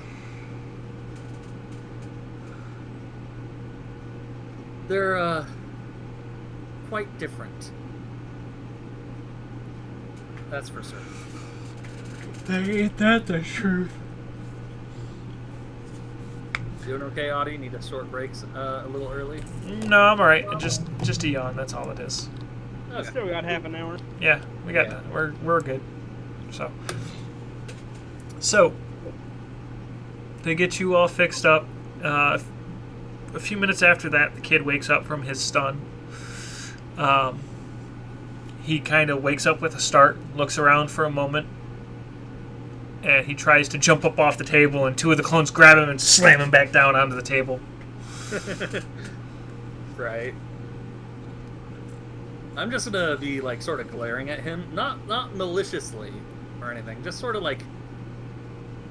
how dare you lie to me, sort of thing, you know.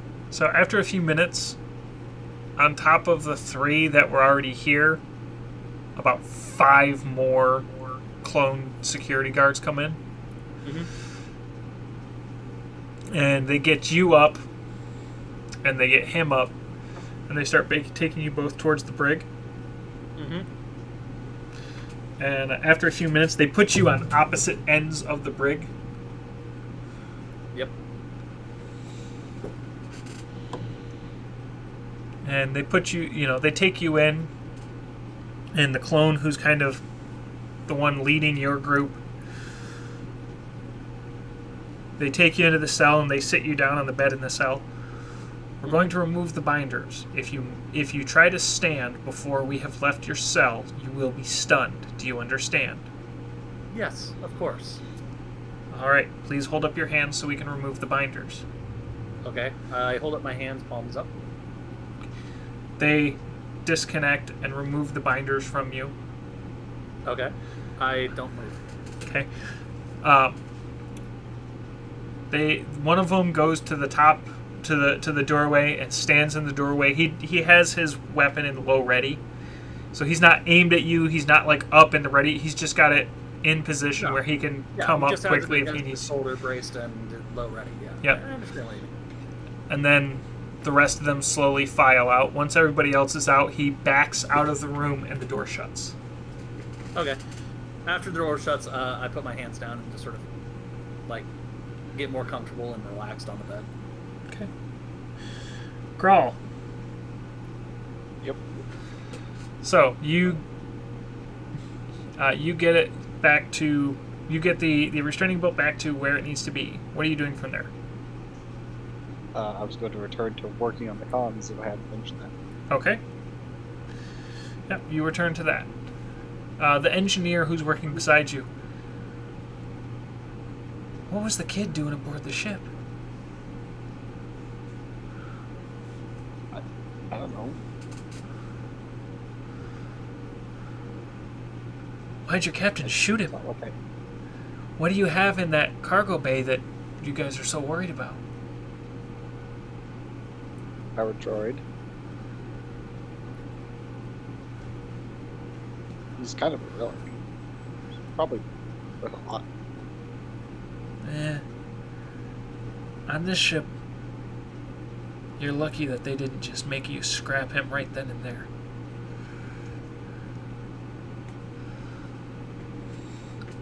A lot of these, a lot of clones, they just don't do droids. Especially not combat-capable droids. Well, don't worry. I left his arms with the restraining bolts on. Well, that's the least of your worries.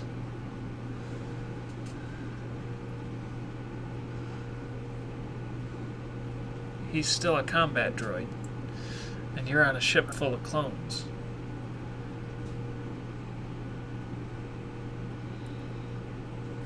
See your point.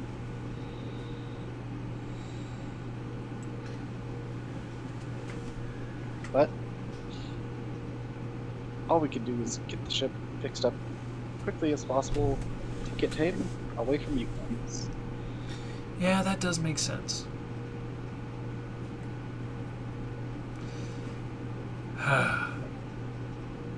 I hope the kid's okay, though. He's a good kid. If you say so. HK, Yep, are you going to stay on your recharging station? I am. Okay. So, Zorna, you fall asleep while waiting. Mm-hmm. And you don't know quite how long you've been waiting for, but you are awakened by the door opening. Okay. I'm gonna sit up and face the door. I know what's going on. So, Captain Zorna, do you want to tell us why you fired on one of our engineers? He was messing with my bot and lied about why. You told him to look at it, didn't you? Nope.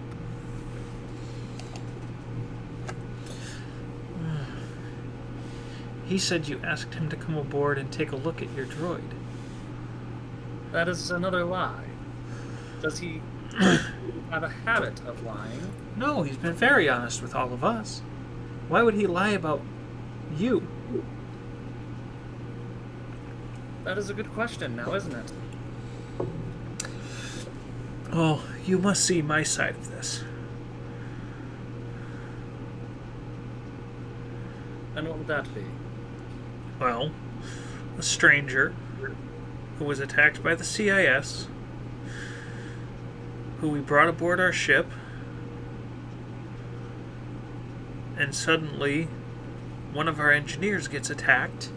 An engineer who's been reliable and noteworthy in his work and service and honest to a fault. And suddenly you come aboard the ship and now you claim he's... Now he claims you asked him to come aboard your ship and take a look at your droid, and you claim he's lying?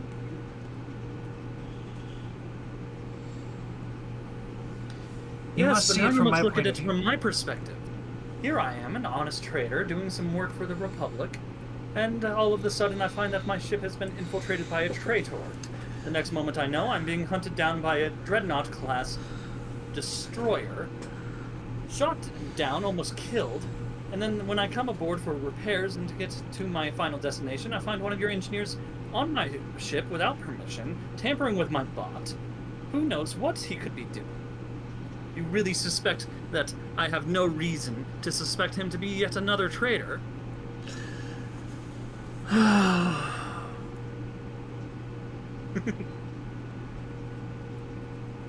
do not like being lied to.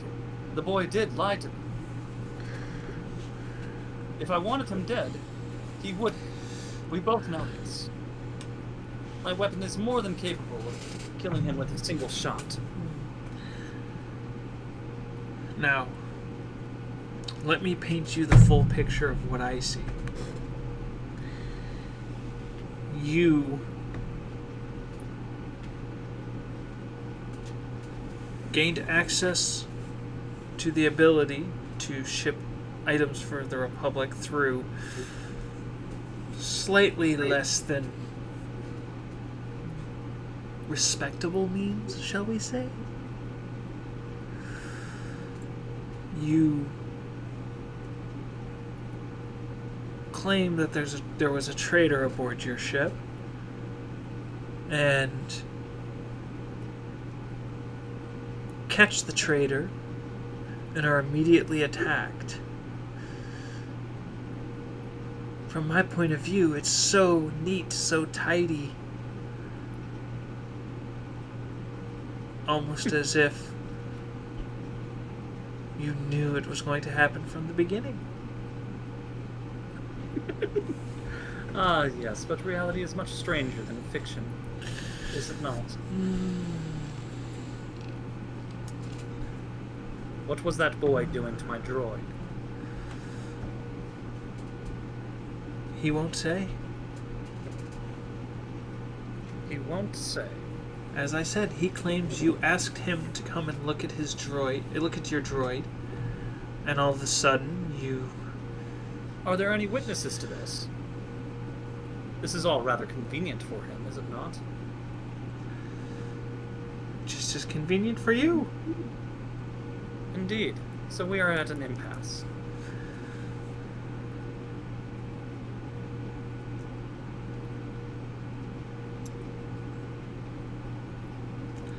So what shall we do next?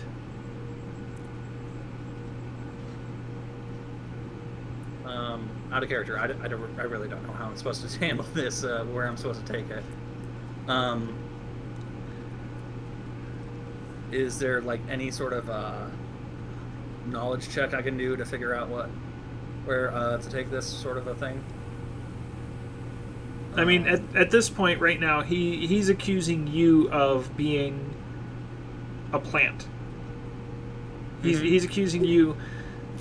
Bring up the ARC troopers who helped you apprehend, or who were there the entire time. Oh, how is that going to help me? Because he's saying that it's very neat and tidy that right after we caught that plant, the CIS just started attacking us, and then Suddenly, we okay. found the ship. Bring up the ARC troopers. Tell them that they are also witnesses to your story, and they can vouch for it. Okay, no. You're right. Okay, thank you. Yeah, okay. So, I'm gonna go back into character now. Okay. Yes, but unlike the boy, I have witnesses. Go ahead. Contact the ARC trooper that was on board my ship. He and his men, I'm sure, are able to corroborate the fact that the situation occurred exactly the way I said it did. I have no reason to plant a tracking device like that. Nor do I have access to something like that.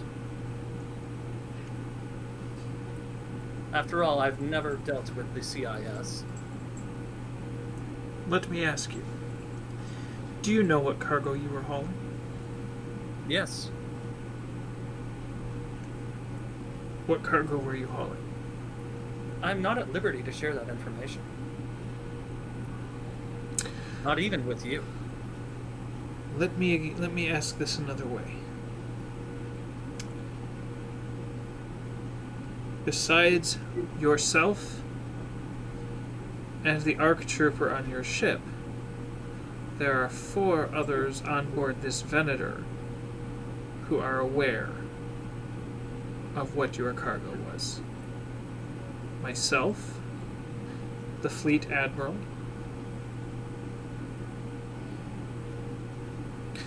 the the military liaison,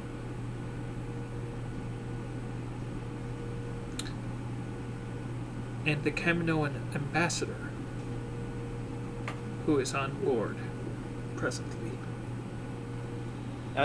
When he mentions the Kaminoan ambassador, my eyebrow raises, just sort of like, wow, that's unusual.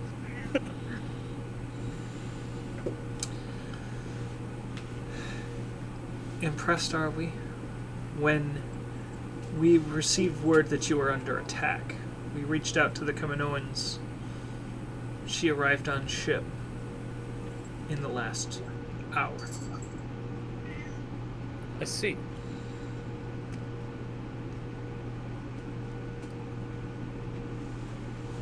Well, I have not shared the information as to what the cargo is with anyone.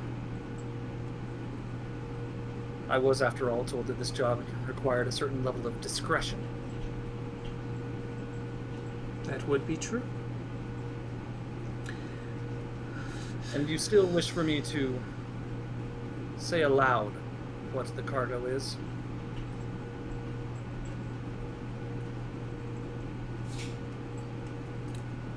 There's nobody else listening. Very It's just well. you and I. The cargo, as I understand it, is the remains of a trooper being led on honor guard back to Kamino. That is as much as I know about this cargo. As to the details as to why it is so valuable in this situation and why so many people seem to be after it, that escapes me.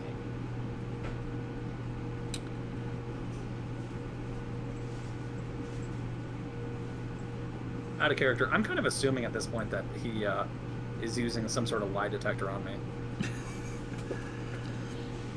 So he will stare at you for a moment. Mm-hmm.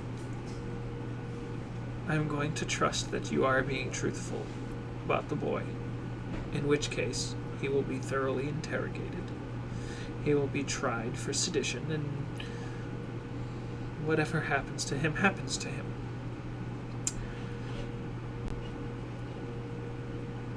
From the 6 people on this ship,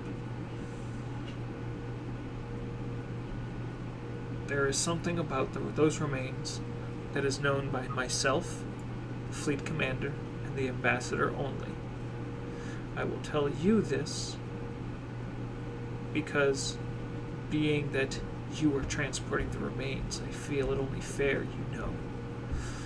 The reason the remains were being transported back to Kamino is the remains of that trooper were missing something. Sorry, what did he say? They were missing what? Missing something. He didn't say what. Ah, okay. Missing something. Thank you. Sorry, just need clarification.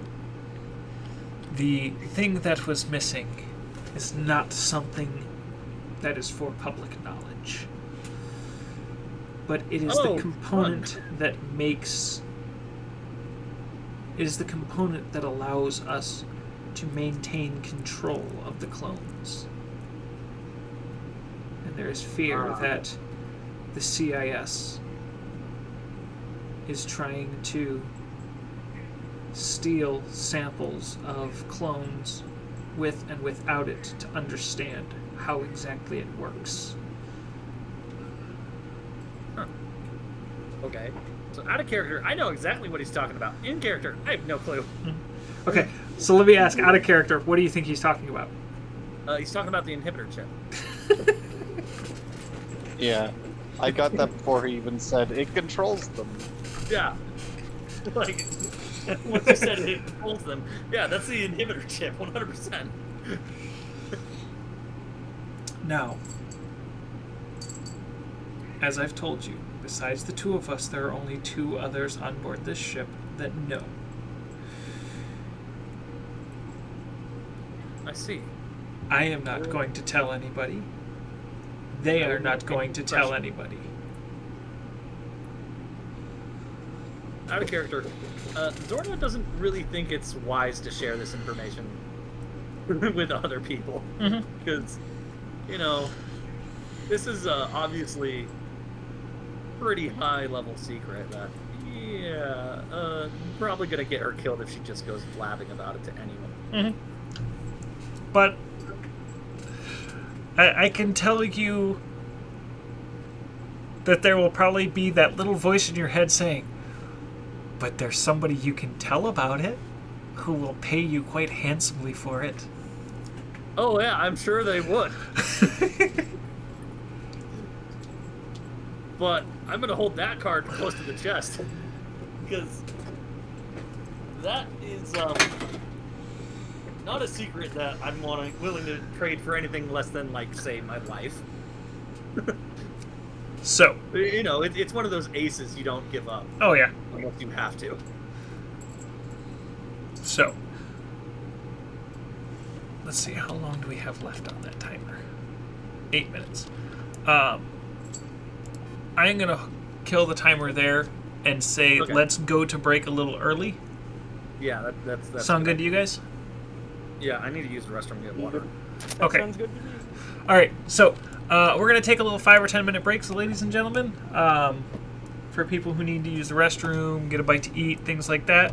So stick around for the second half. We will start that up just as soon as we get back. Yeah. So, back in a few.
right. So who all's back? I am. Lantas still AFK, or he's back? It sounds like it's just you and me. Okay.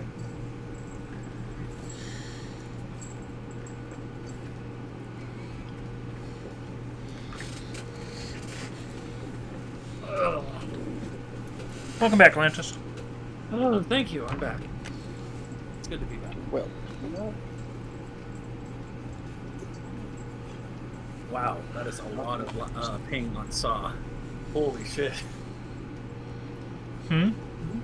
Saw's ping spiked up to 999. Oh yeah. Yeah, you know, just a little bit of ping. ooh, yeah, I see that. Yeah. His ping has been frequently popping over 500. Mm-hmm. Rook, then yours is otherwise- jumping up a bit too.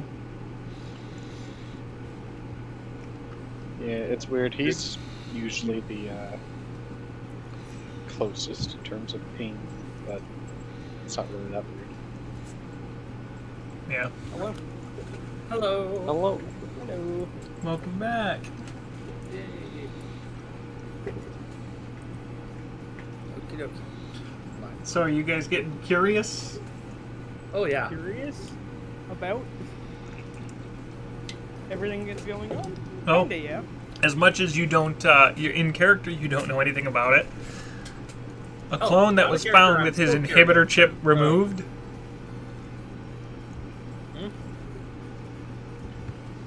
Yeah.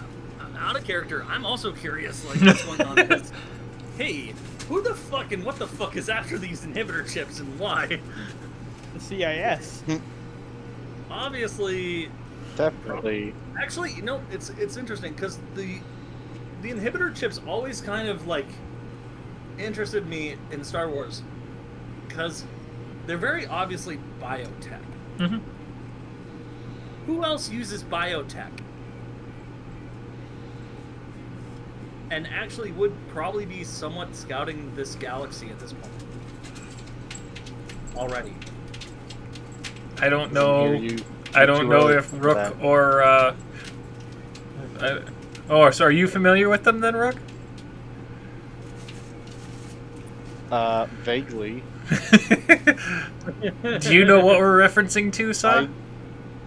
Sorry, I had to run and grab something. I Oh, didn't no worries. catch that last part. Lantas was asking what race in Star Wars, because the thing about the inhibitor chips is they are biotech, and there's Right. only one referenced race in Star Wars, and it's no longer considered canon, but it's still kind of canon because Disney canon does include them, but not in any presently active story.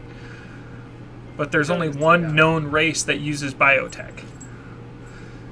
And they heavily use Do you know? No, Do you know? it's not what I think it is it? What do you think it is? Is it the Yuzon Vong? It is the Yuzon Vong. Uh, The Yuzon Vong are the only known Star Wars race that... Let me rephrase this. They are the most well-known race to use biotech. Yes. There are certain bits and pieces of biotech. For example, the inhibitor chip is a piece of biotech created by the Kaminoans.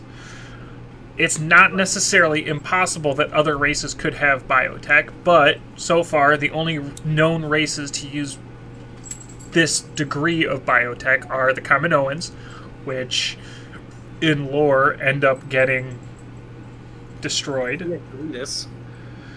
and the Yuzon Vong, which come well after the fall of the Empire.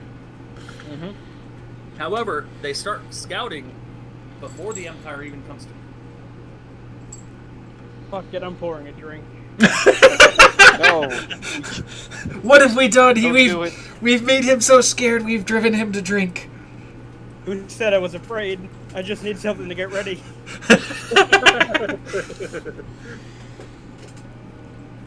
Yay. I mean, if you're going that direction, that'll be so fun.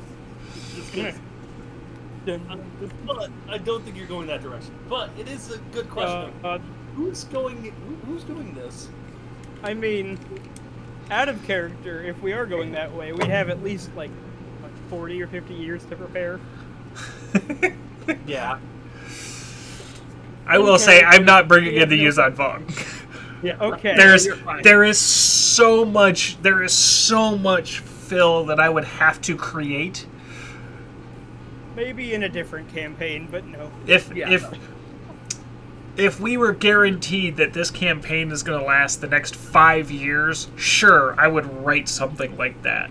We don't have that guarantee. No. Yeah, that's true. I'm gonna be honest.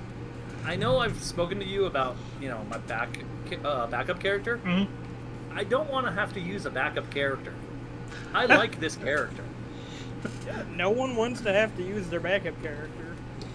That's why it's a backup character. Exactly. Doesn't hurt to have a few ideas for that character, though. Mm-hmm. Honestly, I'm not entirely sure where I'm going to take this character after, I think it's like level 17. But that's also level 17. Yeah, we've got a long way to go until I don't that. have to worry about it until we get really high level, if this game goes on really long.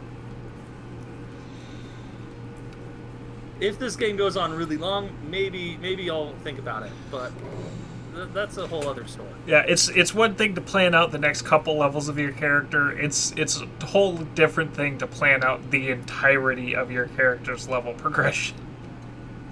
Hey, the fact that I know more or less what I'm doing for at least the next 6 levels or so, I'd say I'm doing pretty well. You've planned it out further than I would. I would only plan out the next 1 or 2. Imagine planning your levels. Okay. The only reason I have it planned out is because there's a very specific thing I'm trying to do, and it's hard to do it. Okay?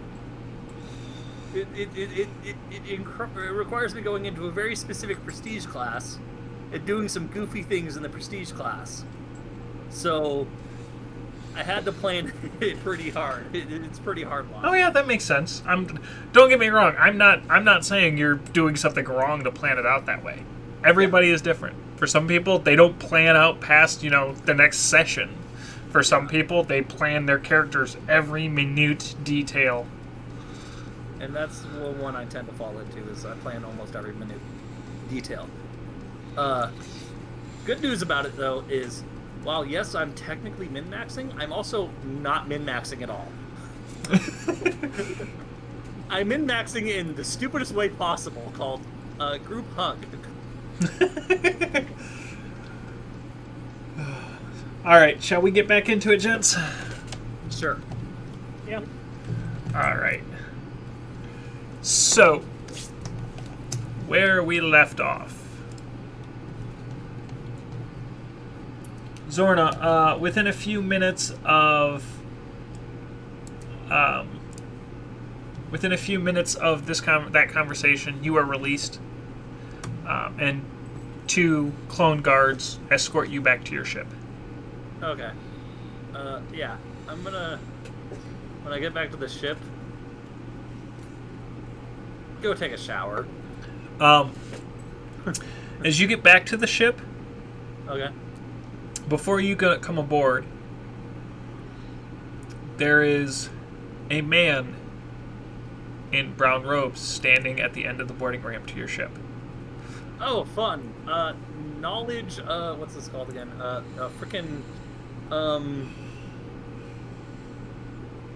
This... Huh. I'm guessing this would fall under galactic lore. Okay. Or, no. No, it would have... I'm trying to, figure out, hey, is he a Jedi?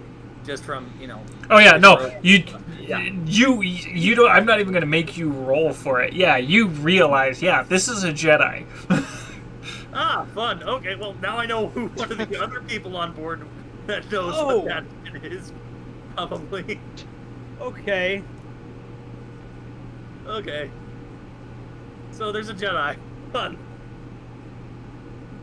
Yay, Force users.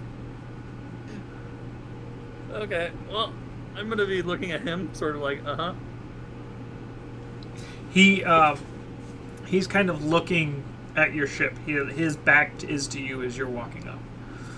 Okay. In that case, while I approach him from behind, before I get too close and I might startle him or something, I'm gonna say, so what do you think? I think you're either very crazy or very stupid. Or both. I like crazy, though. Crazy's a lot more fun. Crazy's a lot. Oh no. Oh no. Who is this? God damn it. Crazy's a lot more fun. There's not a lot of Jedi that I can think of that would say that. Yeah, he'll turn around and look at you. It's a fairly young man. He's not... He does not have the Padawan's braid, so he is a knight. But beyond that... Does he have a beard and brown hair? Nope. No? His hair... He is clean-shaven and his hair is jet black. Oh my god, is it Jedi Master Bob? Jedi Master Bob. And to be clear, he is human, right? Best you can tell. Okay. Oh no, Jedi Master Bob has a beard. My bad.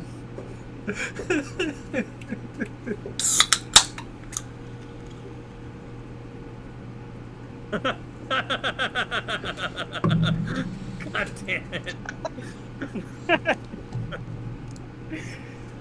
Oh.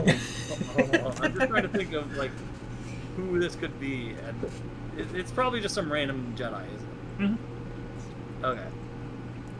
The fact that he thinks that me being crazy is a good thing is concerning. As to whether or not Zorna is insane, I have no idea. So, probably. What prompted you to face a dreadnought instead of trying to outrun it? Well, we tried outrunning it. That didn't go so well. Well, anybody who has enough gumption to face off against a ship with 5 times their armament definitely deserves some credit in my book. Yes, Alice, you hear a kitty. There's a Ronin exploring over here. Kitty. Come here, Bubba. Yeah. Like, okay, in my defense, if we had more time to try to run, I would have tried to run. Oh, I'm sorry, you misunderstand. My master is very much a fan of doing things outlandish and garish and insane. Now I'm just okay, out of character.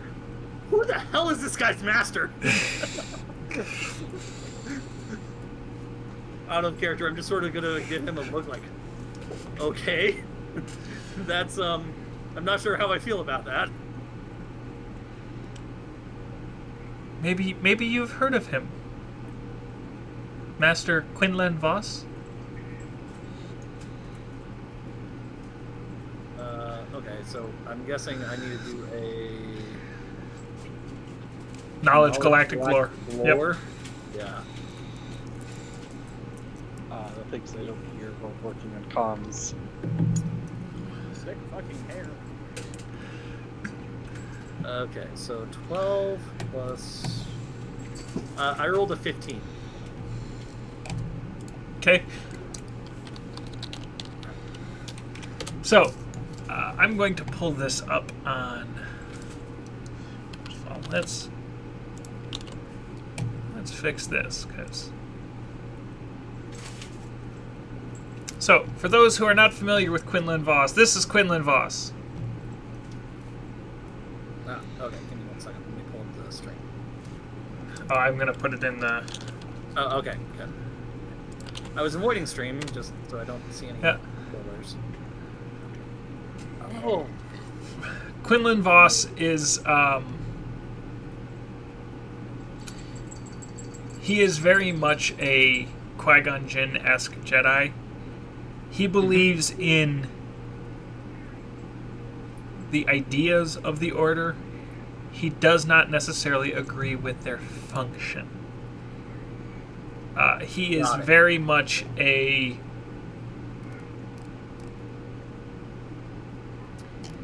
He is very much different than how you would expect a Jedi.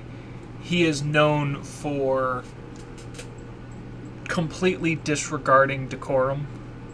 For those who have not watched the Clone Wars series, your introduction to Quinlan Vos is he and Obi-Wan Kenobi are paired up for a mission, and him stepping up to Obi-Wan Kenobi, you'd expect, handshakes and little bows and stuff like that. He steps up and goes, "Kenobi!" and grabs him in a bear hug. Awesome. He is... I love it. He is very much the non-typical Jedi. Take all of the ideas of the outlandish things that Anakin does and ramp them up about 10 degrees of danger, and that's Quinlan Vos. He has repeatedly been chastised by the Jedi Council for going way beyond risky. But he's also the one that the Jedi Council, when the Jedi Council needs somebody who's willing to risk their lives and get something done that is going to be very much outside the norm, he's their go-to. Albeit, it has not happened yet in the timeline.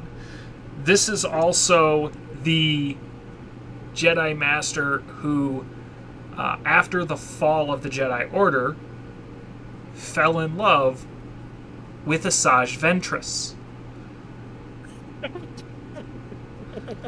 Nice. And had an actual romantic relationship with Asajj Ventress. So I'm guessing that his Padawan is probably also a Kifar. You don't know. Because the thing is, Kifar look very similar to humans, so... Yeah, they're near human. Just in appearance, could be. By the way, for those who are wondering,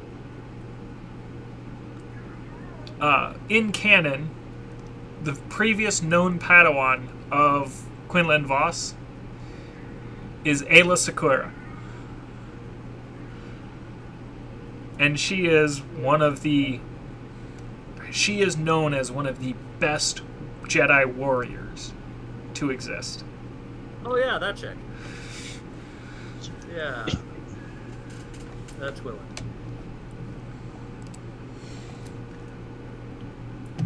Those who are wondering, her.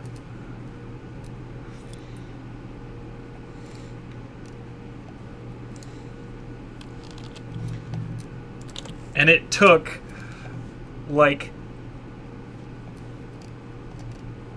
so in episode 3, they made it very, very quick, which was kind of saddening. Yeah, in canon lore, the execution of Aayla Secura was not an execution. It was a 4-day hunt. And they lost 35% of the troops they sent after her. Yeah. But in episode 3, they walked up behind her, raised their weapons, and started shooting. So I started blasting. So anyways, I started blasting. But yes, if you actually read the Revenge of the Sith book, they reference that Aayla Secura was a 3 to 4 day hunt. And they lost many of the troopers they sent after her.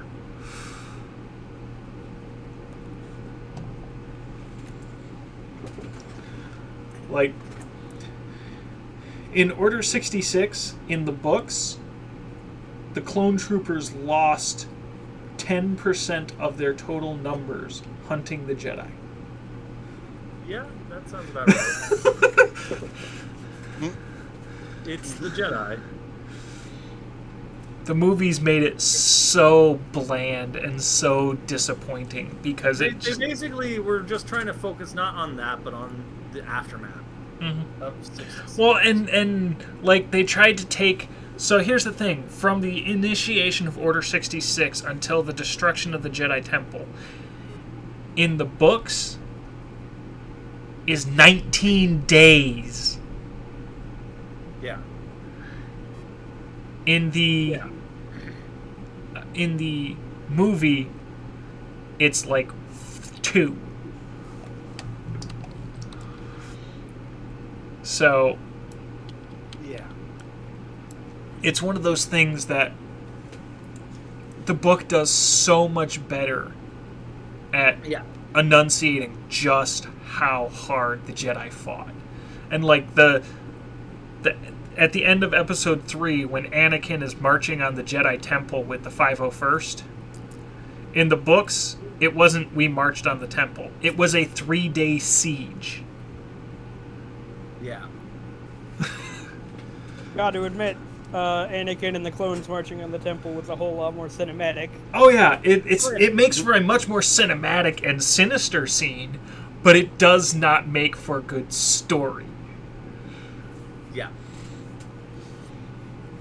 And based on interviews with George Lucas and some of the other sub-directors, basically their idea is the scene where they're marching on the temple is supposed to take place at the end of the siege. It starts off with just, the Coruscant Guard under Commander Fox. You know which ones I'm talking about. The Shock. Mm-hmm. It starts off with the Shock trying to just take over the temple, and that fails. And so they send down a full battalion. And the battalion turns it into this siege. And finally, in the last hours of the siege, the 501st reach Coruscant, and Anakin marches the 501st into the temple. And, that's how that's how George Lucas pictures the entirety of that story. But he couldn't tell the first 95% of that story because it would take hours. It would be like 8 films to tell every. So he had to cut it down to just those last moments. Yeah. But we're getting off track. So his master is Quinlan Vos.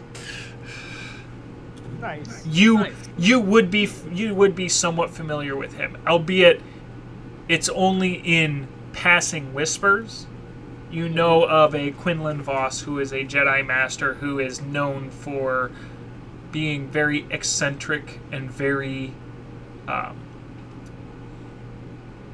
aloof, but also being known for getting shit done. Mm-hmm.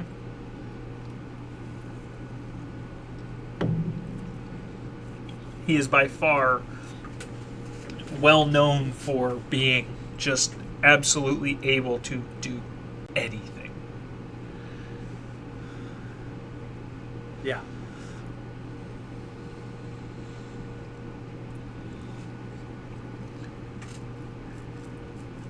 So, if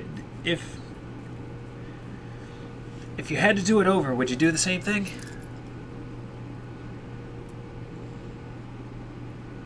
Might do a couple things slightly differently. Like what?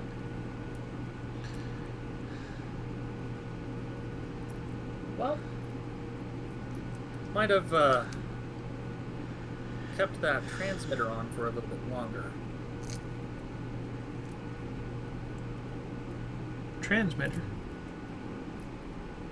Yes, there was a transmitter that was broadcasting our location.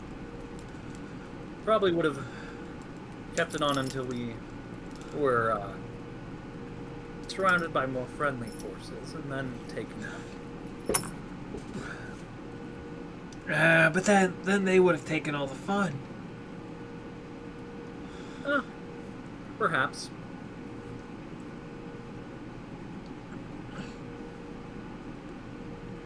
I'm Aramis. Sorry, what's his name? Aramis. A-R-A... Okay, 1 second, hold on. A-R-A... M-A-S. M-A-S. Aramis.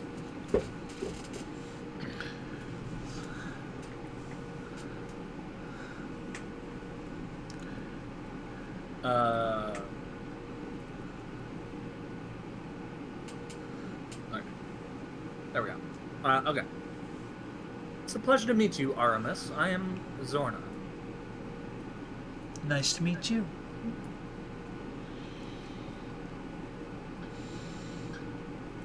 Okay. Well, if you will please excuse me, I would like to go freshen up a bit. Certainly, I apologize. I'd heard about what happened with your ship, and I'm waiting for Master Quinlan to send word of where I'm supposed to meet him. Well, hopefully you hear from him soon. And good luck with whatever mission that you are doing. And I'm gonna go ahead and go aboard and take my shower. As you're walking up the boarding ramp, do be careful, Miss Zorna. There's a bad feeling in the Force. Something is coming. I don't know what it is, but something is coming. I'm gonna sort of look back at him, and give him a nod. May the Force be with you. And you. And, yeah. I'm gonna go take a shower. Okay. Again, like, I don't want to be enemies with the Republic. I just have things that I want to get done. You know? Alright.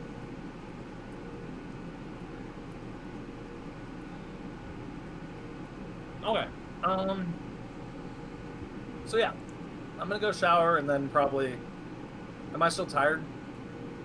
You're pretty much back to normal. Okay. Then I'm gonna freshen up and get back to, you know, everything. See how long it's been. Get my equipment sorted again. Okay. Hey, Grawl. Hmm? Roll me a perception check.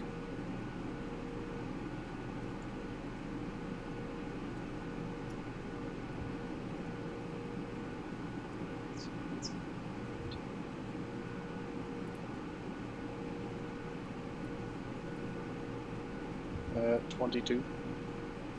Okay. So the clone engineer next to you, his communicator beeps.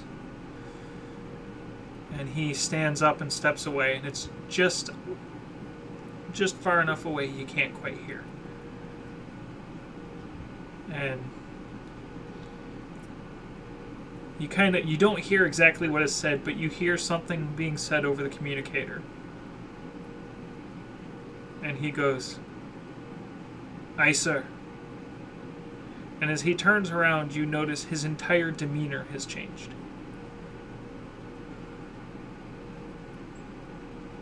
Huh. You alright there, buddy?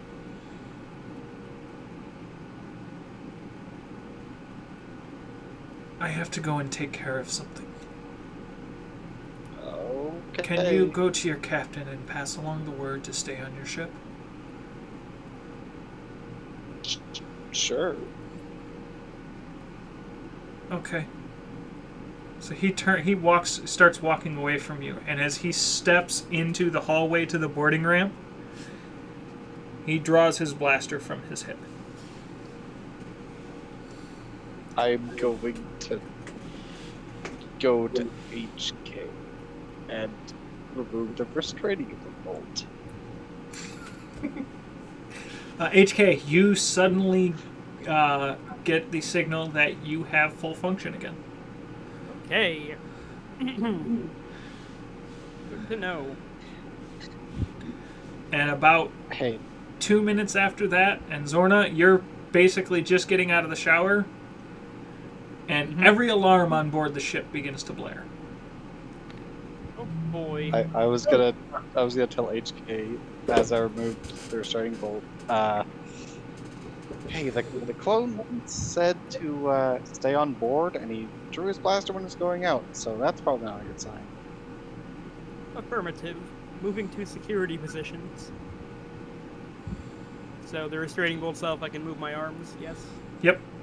I will draw out my gun and sit right here, watching the doorway. Okay. So, I'm also going to message the captain and say, Captain, I am in a security position.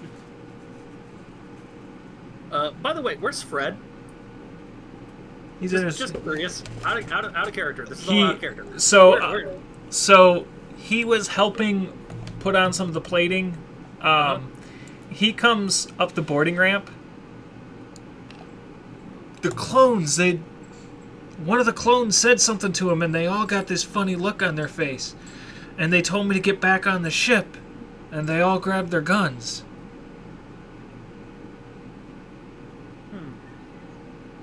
Okay.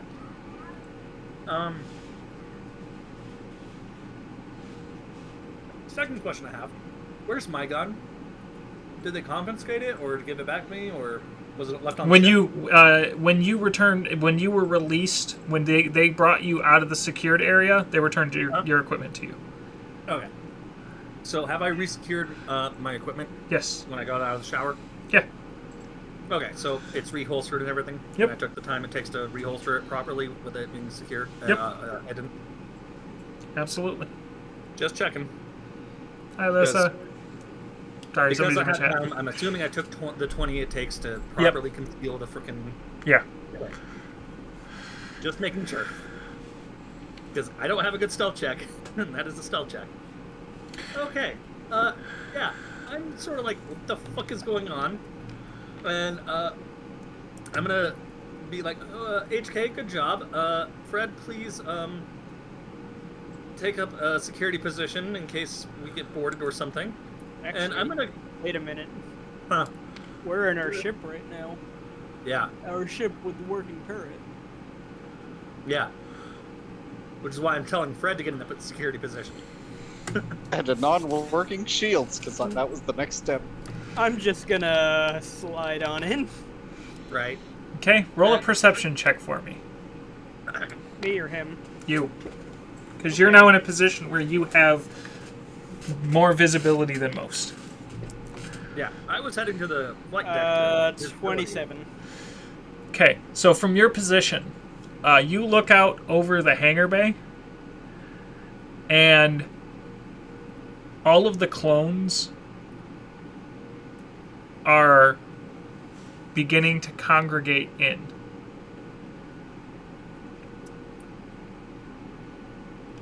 All of them are taking weapons into ready positions.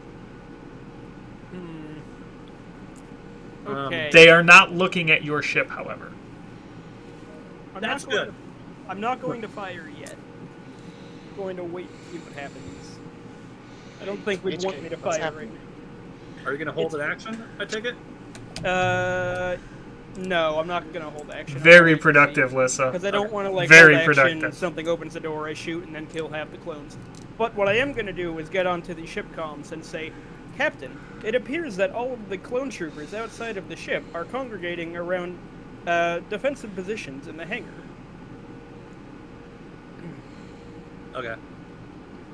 Well, that's Um, concerning. There is an active signal on the ship's internal communications network. Huh. You're sitting. You said you're in the cockpit. Yeah, I was heading over to the cockpit. Okay. Yeah. Get a view of what was So going on and stuff. you get to the cockpit and you notice there's an active, pretty much unencrypted signal on the internal communications network. Well, that's not how I do things. Okay, what is this? You activate the signal. Well, is there any way for me to check what it is without activating it? Nope, you would have to listen to it. It's an audio signal, you can tell that, but beyond that, Okay. you don't know what it says. And it's going to come in through. It's coming from it's coming from the vendor. Oh, okay. Yeah, okay. I'll activate. Yeah, sure. All troopers, this is not a drill. Execute Order 66. Oh, What? Yep. goddamn! So we're at that point in the. Well, shit. Okay. Order 66. I have no idea what that is. Yeah, you have no idea what We're that at means. That point in the timeline. I'm just sitting next to HK, looking over his shoulder, essentially. Wait. Oh no, they haven't actually attacked Kamina. Wait. Are we actually going to be able to... This complicates things. A lot. I thought we had more time. Okay. No. Well, okay. Out of character, I thought we had more time.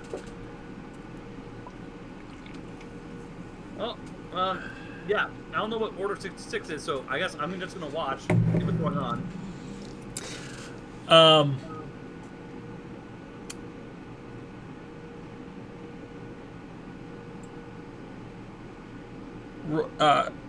Zorno, roll me a perception check. Okay.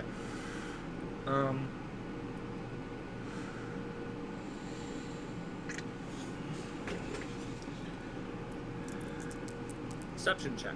Correct.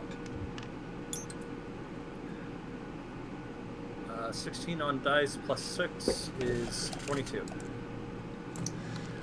So as you look out over the deck, you look down a ways, and you can see most of the clones who are going into the combat-ready stances and moving up are all moving towards a small collection of Jedi starfighters.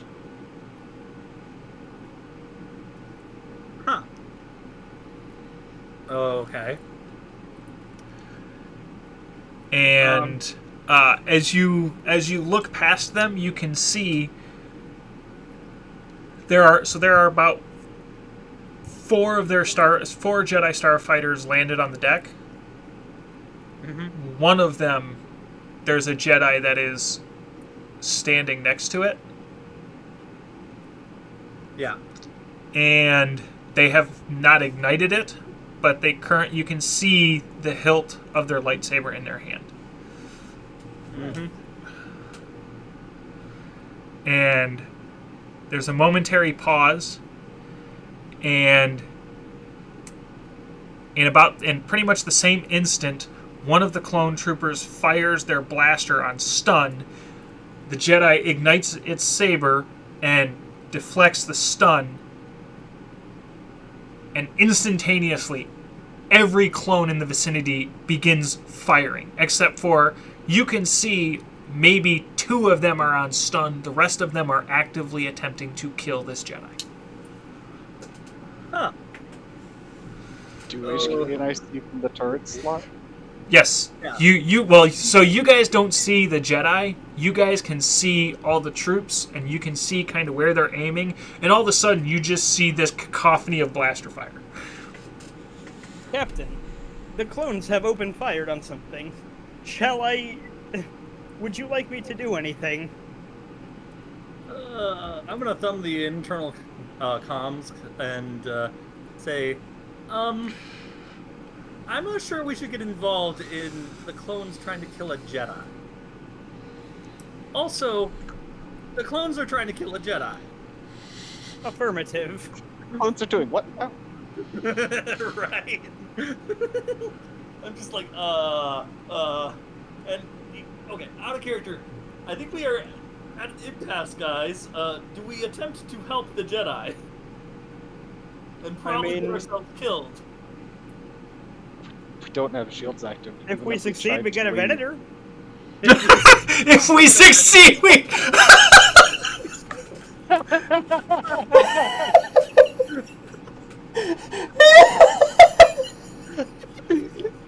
Sure, we do. We definitely get a Venator. We definitely don't die. That is the most optimistic. Hey. That is the most optimistic response to. It's a suicide plan, but the. Hey, Saw, just a question. Do you know how many people it takes to man a Venator? Because I know roughly how many. Too many.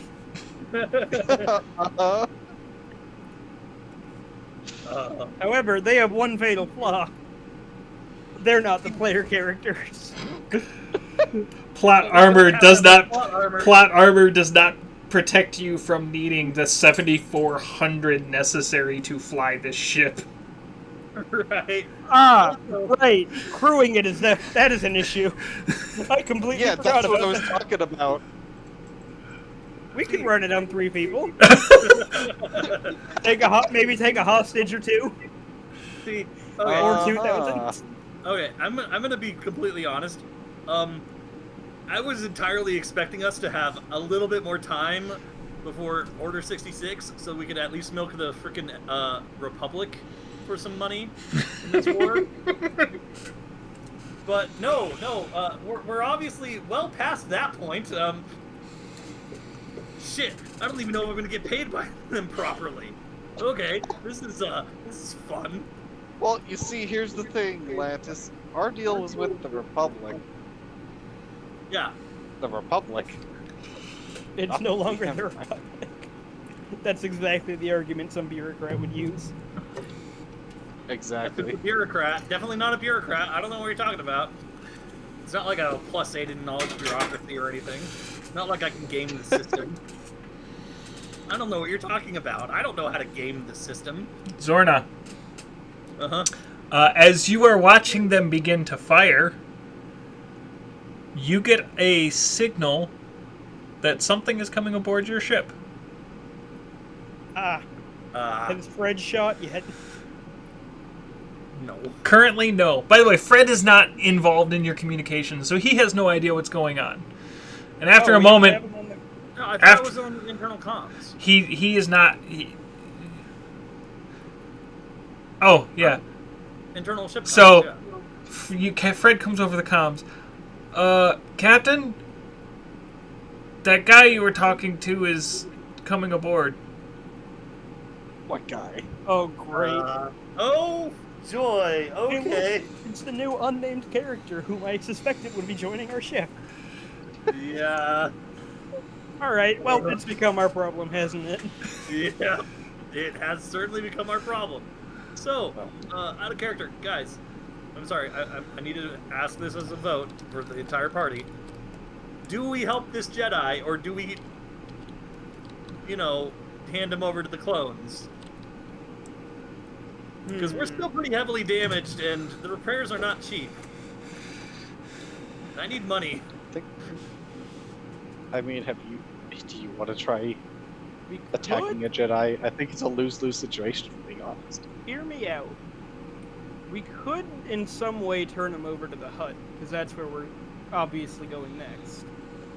Yeah, but Maybe how we do get a hide payday him? from that. How do we hide him? How do we hide him? We have the smuggler space.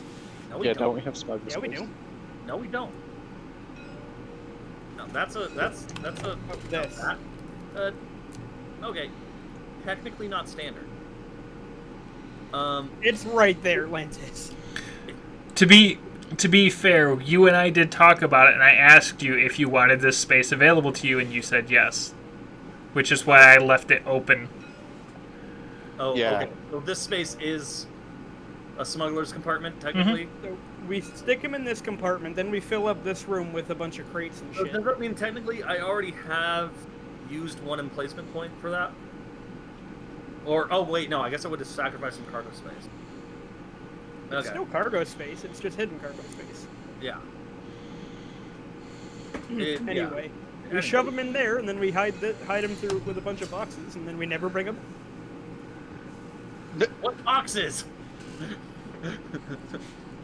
The thing is presently you guys don't have any cargo. Yeah, That we is have- a great point. However, secondary option. If we go to a station, we can probably pick up some cargo. Yeah.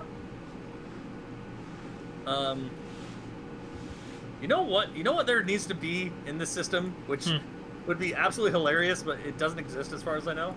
What? Fake cargo boxes that are just like collapsible. So you can uncollapse them and make it look like you have cargo that when there isn't actually any cargo. So an empty box? Basically. Well, Lantas wants to buy an empty box, Oddy. Okay, but how could We should get back in character. Anyways, yeah, let's get back to character. Okay. So are we gonna help him? That's out of character still. Are we helping? Garrett brings up the point that we don't really have a choice, because he could kill us all and take our ship anyway. And secondly, we could make some money off him by turning him over to the Huts. Potentially. Potentially. How do we hand him over to the Huts without him knowing that we're handing him over to the Huts? That's a good point. Isn't it We'll like figure as it far out. as- So We'll figure something out. So I'm going to point out something that I think is a fair mindset to point out that you would consider. Uh-huh. At this point, if he is fleeing because he is under attack, the Huts are just as much a potential ally as they are a potential enemy. Oh, that's true. Yep, That's you're right. true. You're right. So the thing is post Order 66, the surviving Jedi went one of three directions. Either they fell to the dark side and became Inquisitors, they went into hiding and became hermits Then got found and killed by Darth Vader. frequently, or they suppressed their connection to the Force and became bounty hunters and other things. Okay. Well, Chaos. What's up?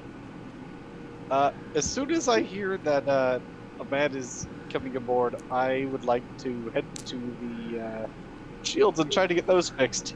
No taking 20 here, though. Yeah, no taking 20 here, because at this point you are doing so under extreme duress. yeah, I'm gonna do a quick perception check. I need to check if there's any way for me to leave the Venator before I handle this boy that's boarding my ship. Is the hangar open? That is a good question. Roll me a perception check. 13. Okay. A perception check to see if there's a giant hole open in the middle of the ship? I'm also going to perception check because I can also see it. Yep. Yeah, that's a good idea. All right, Do you so want now to- here is the question. High or low? Yes, that Uh, question. Well, we want to go up, so high. I agree with Garrett. So that's 2 for high. High, Lantas? Yes, hi.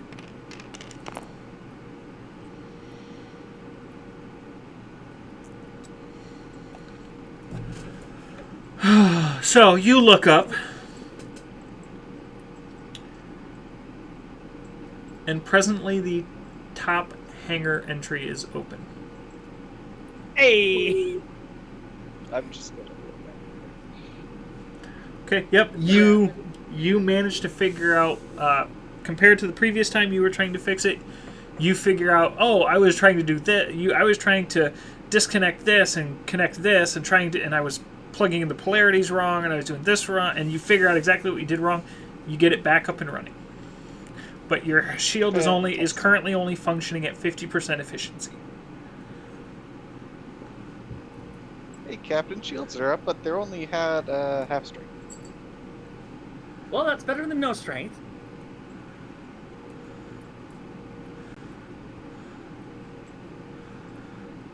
Captain, what do you want me to do with the guy? Because, you know, he looks like he's a Jedi. Yeah. Look, we on one hand, that's a lot of troops out there. On the other hand, they're out there, and he's in here. Do you really think we can take a Jedi? We're going to take a Jedi? What? I don't want to fight a Jedi. I thought the Jedi were the good guys.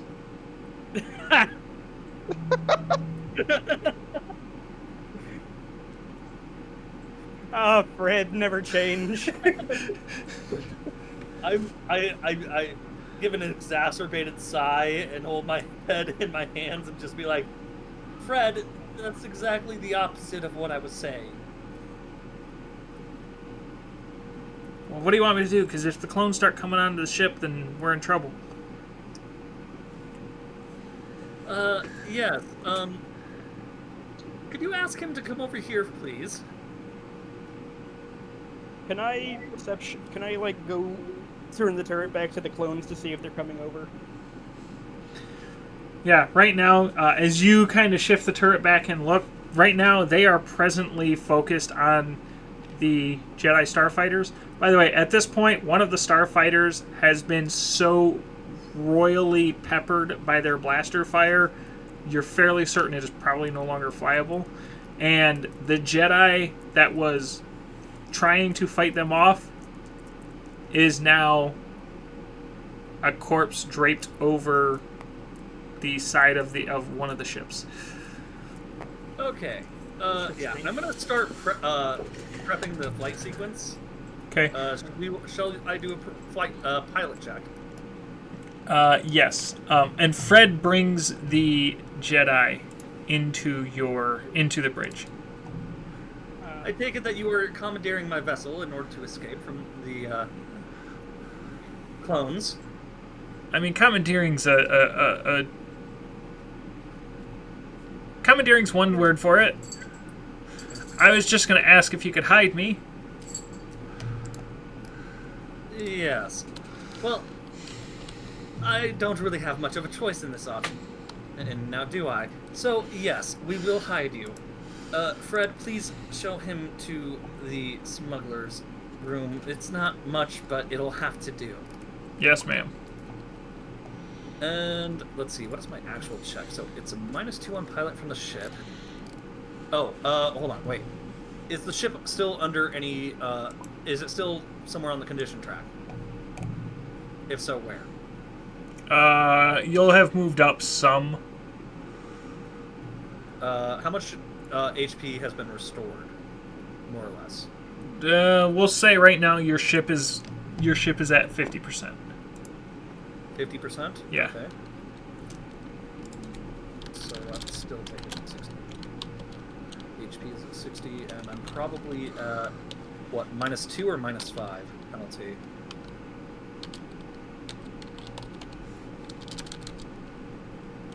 Let's go with -2. Okay. -2 penalty. Shields are apparently. That means that my actual piloting check is probably also a -2 on top of the previous -2, so it's -4. Fun. I rolled a 12. It's a -4, and I rolled a 10 on dice, and I have a +6 to pilot. You guys did take all the schematics. Yeah. You just haven't decrypted them yet. You don't know what you have yet. You haven't decrypted them, and you haven't looked over what you have. You just took as much as you could get. You got... Watch us decrypt it when it's the fucking TIE Fighter schematics. A little too early for those. I think it's just about time.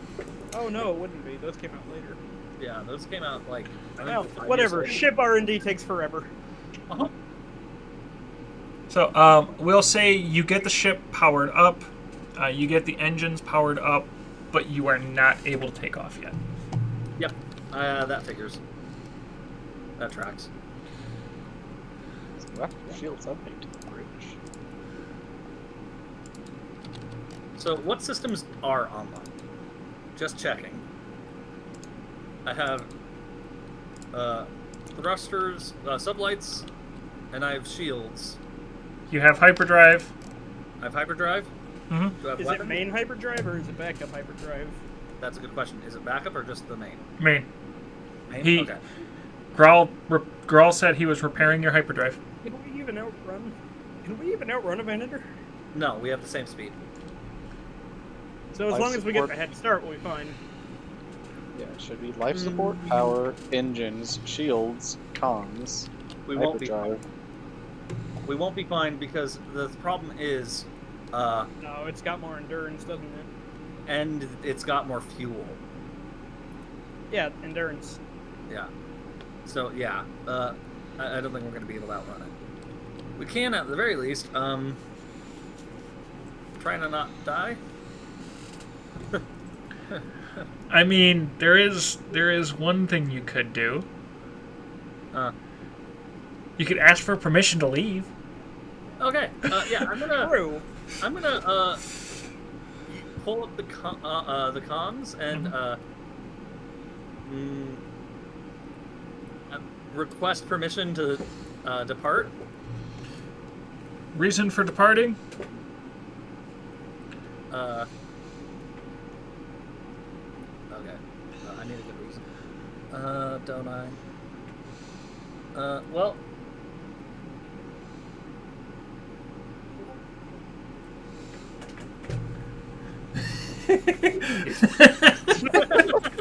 I mean, We're departing. the thing is like you're like going to the nth degree of, oh, they're gonna try and kill us, they're gonna try and shoot us right now. A Jedi just walked onto our ship. What do you expect? But you have no idea if they know the Jedi's on your ship yet.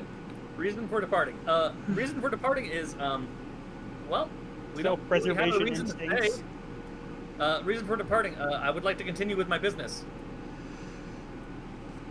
And it seems like you guys have everything else handled. I guess I'm gonna also probably like self-preservation instincts. Yeah. Reason for departing. Self-preservation instincts. Yeah, pretty much. Oh, I guess I should message to that ARC trooper as well. Like, I guess I could shoot him a text message. Ha ha ha. Get it? Letting him know that we're gonna be leaving. You get no response back from the ARC trooper, and the control deck. If I didn't have so much going on, I'd probably go. Just get out of here. Okay. Have a good day. And yeah. God damn. So the boarding ramp closes, the ship lifts up. I'm gonna take 10 to fly out. I'll let you take 10 on it. I'm not gonna let you take 20, but I'll let you take 10. I figured I couldn't take 20, but hey, even though there's a big firefight going on, I technically have permission. I'm not rushing this. I'm just gonna take 20, not 20, 10. I'm gonna take 10, and that's a 16 to pilot out. No, sorry, 12 to pilot out because there's a -4. Fun. I will say you take off. I will give you. I'm assuming Grawl. I'm assuming you're going to assist. Yep.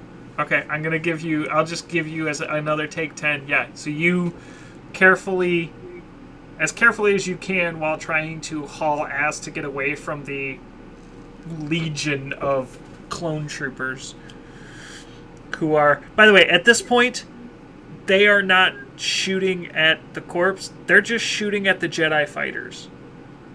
They're literally just trying to shoot the Jedi fighters from being able to function. And as you shift in position to come out, you can see one of the doors to the hangar come open, and a Jedi comes flying out, and instantly every clone is turning on them and beginning to shoot at them.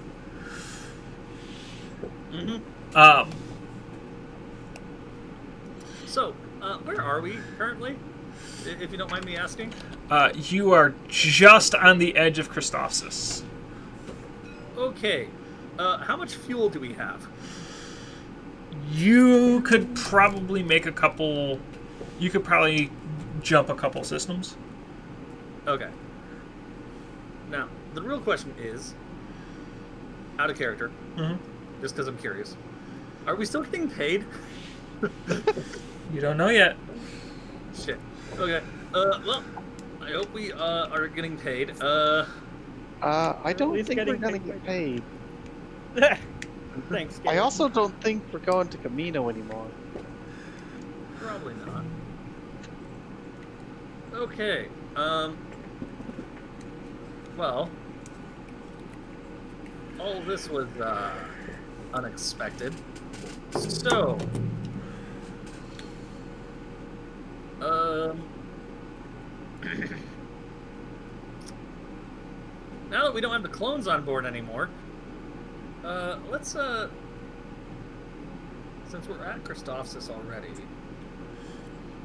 if we really want to lose them, I'm thinking we should head to Tatooine for now, or Rhodia, which would be a better backwater to just sort of hide out for a little bit to get fuel and Between begin Tatooine and Rhodia, which would be the better backwater place to go? Tatooine? Every Star Wars has Tatooine.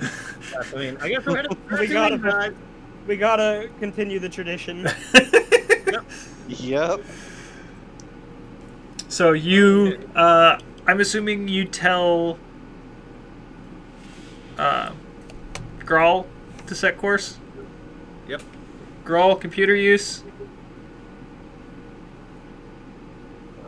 Use the computer. First, let's look at modify. Okay. Oh, this is an actual function. Okay. 29. Okay, you very easily program the flight computer to be able to jump you to Tatooine. And yes, you have enough fuel to make it, and find a place to land, and that's about it. Okay, we're doing that, and we're billing the Republic for all of our repairs and fuel, because they fucking put us in this situation in the first place.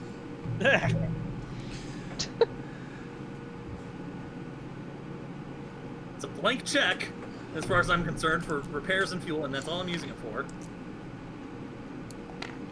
So yeah, I guess we're jumping, right? Yep. Do I need to do a pilot check or anything, or? Yes. Okay. Wow, that is terrible. Okay. Oh, Yeah. no. 7. It's a 5 on dice. I have -4 right now. You hit the switches, you pull the lever, you hit the button, and you can hear the hyperdrive spool up.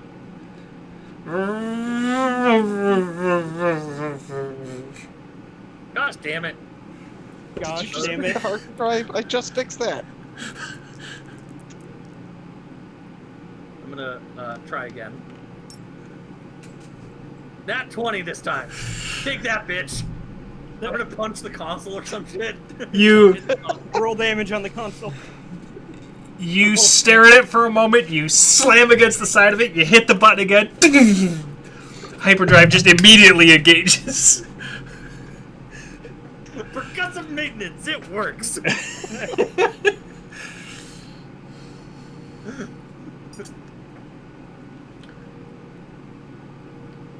So, you jump. And about 20 minutes later, you come out of hyperspace at Tatooine. Yay! Wait, 20 minutes? Holy shit, that's close. Okay. Well, yeah, I'm gonna get on the con and contact the nearest, repair port, I guess. Should I use knowledge bureaucracy to know, where that's gonna be and stuff?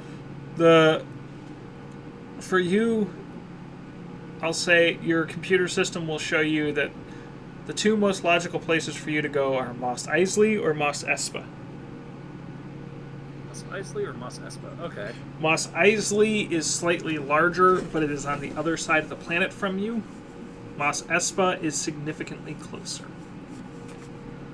Probably going to Bobby, Mos Espa because, questions for Audie. Oh, go ahead. I can try and answer. First of all, is it common knowledge to us that Java rules this place? You would have an inkling. You know that the Outer Rim planets like Tatooine, it's probably run by one of the Hutts, but you probably wouldn't know exactly which Hutt. Can I roll a knowledge? Sure. Roll me a Galactic lore? knowledge galactic lore. I will also roll that.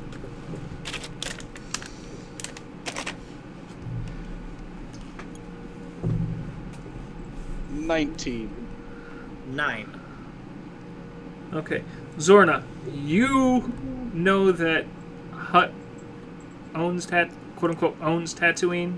That's about all you know. Grawl, you recall hearing a conversation between the Hutt you are working for in between when you got there and when Zorna got there. You recall something about contact Jabba on Tatooine. Maybe one of his bounty hunters can get the job done. So you Alright. have some semblance of knowledge that Jabba the Hutt is connected to Tatooine. Okay, I was gonna have a second question, which is, do I know the relationship between Gardula and Jabba? Like, are they buddies? Are they enemies? So the common knowledge when it comes to the Hutts is they are friendly with each other when it suits them. They are hostile with each other when it suits them. Who knows? It's the Hutts. Let's just be honest here. It's- the fucking Hutts. Yeah, pretty much. The Hutts are just as willing to double-cross each other as they are to help each other. Yep. Hey, There's a reason their empire fell. hey, Zorna. Yes? You know there's a Hutt named Jabba that runs this place, right? Sure. No, deception check.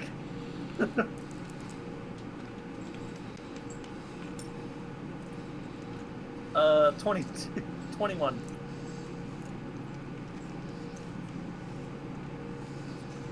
Oh,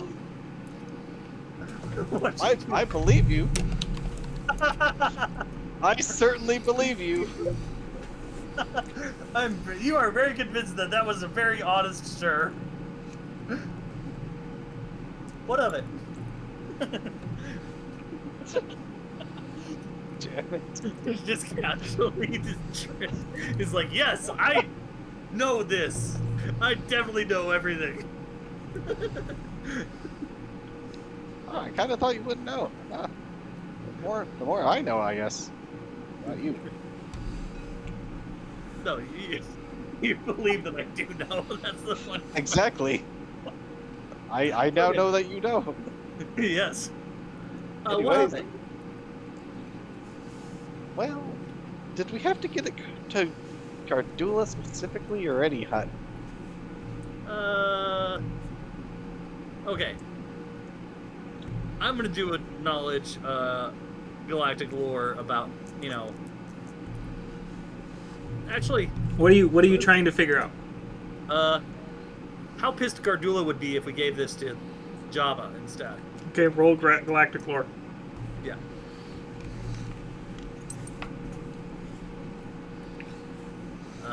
Fun. Okay. Galactic lore. That is a 9. I'm rolling 6s consistently here. It's so obnoxious. To put it quite simply, you know, when it comes to Hutts and business, unless they kind of tell you that, hey, give this to one of the Hutts and you'll get paid. Oh, wait. This would be a knowledge bureaucracy thing then. In a way. Mm-hmm. What is it? Okay, knowledge bureaucracy, 19. Okay. Yeah, you're fairly certain if Gardula is the one who gave you the mission and she didn't tell you, find a hut and give it to them, that your head will be on the line if you give it to any other hut. Yeah. Okay. I'm gonna look at Grawl and be like,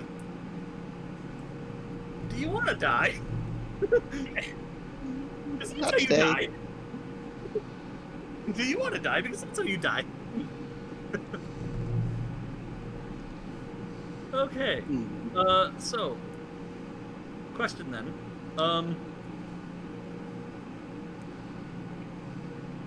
Which Mon should I land at? I was gonna land at Mon Isley, I think it was. That's closer. Espa's the one that's closer, but Mos Espa- Eisley, okay.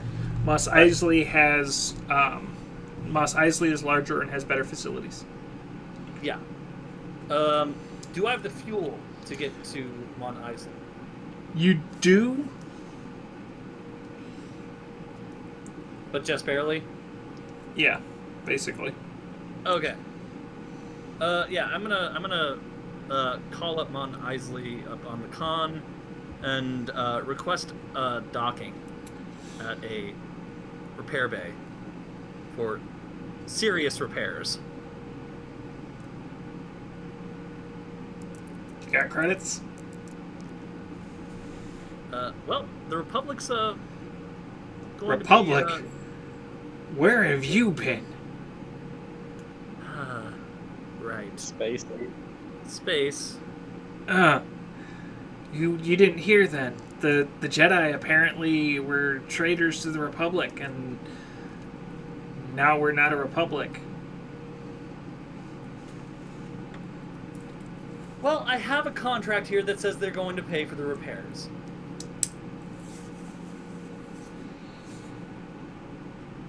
And fuel. I'll put you in base 7 for now, and I'll reach out to my contacts, and we'll see what happens. All right. Can I do a knowledge bureaucracy check to see if I can, tell him a more efficient way of getting it done? You can try. Okay. 19. That's your total? Yeah. You make a couple suggestions, and he's like, no, that doesn't work anymore. Those sources don't work around here anymore. Wow.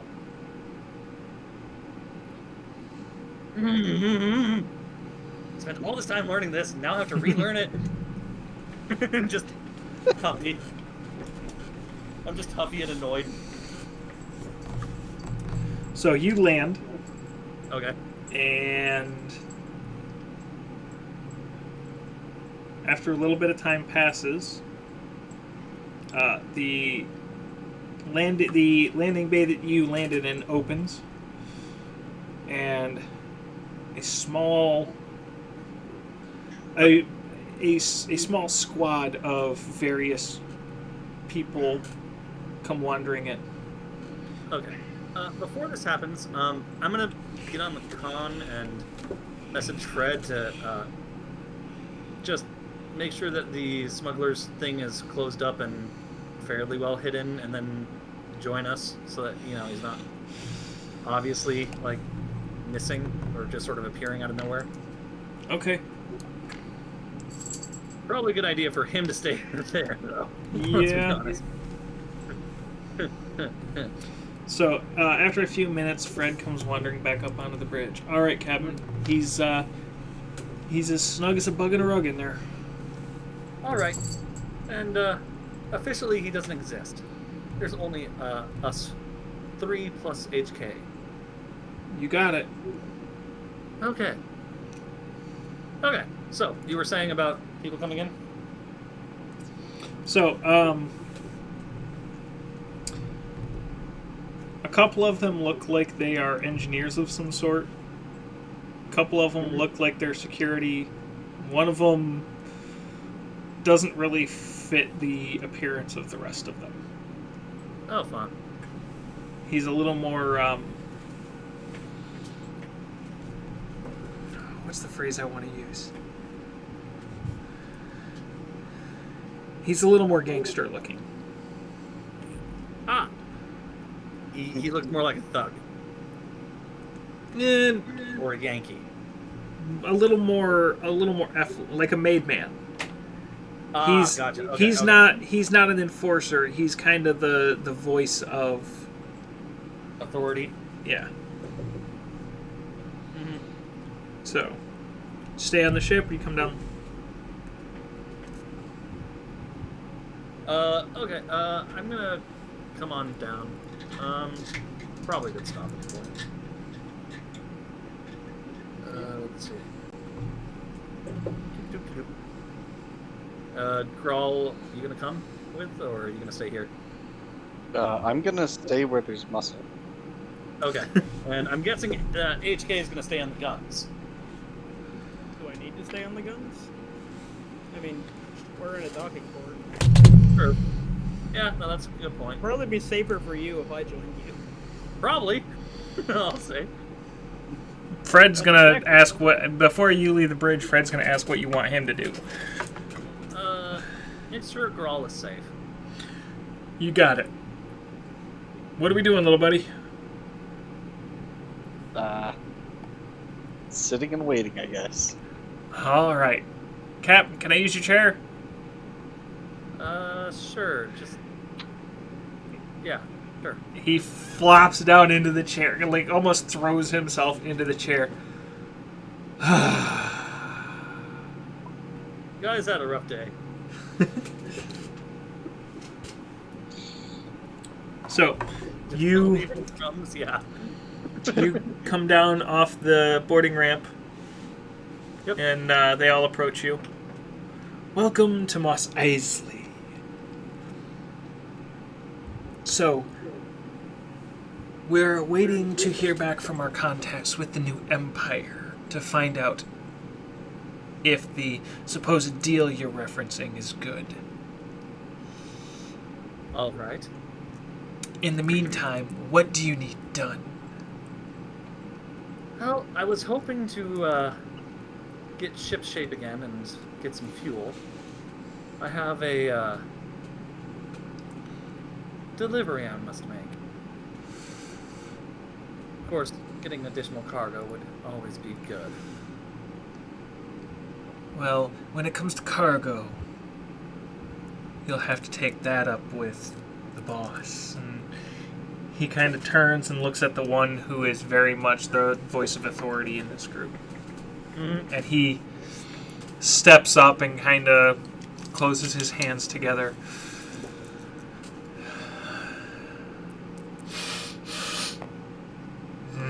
Something about you is off.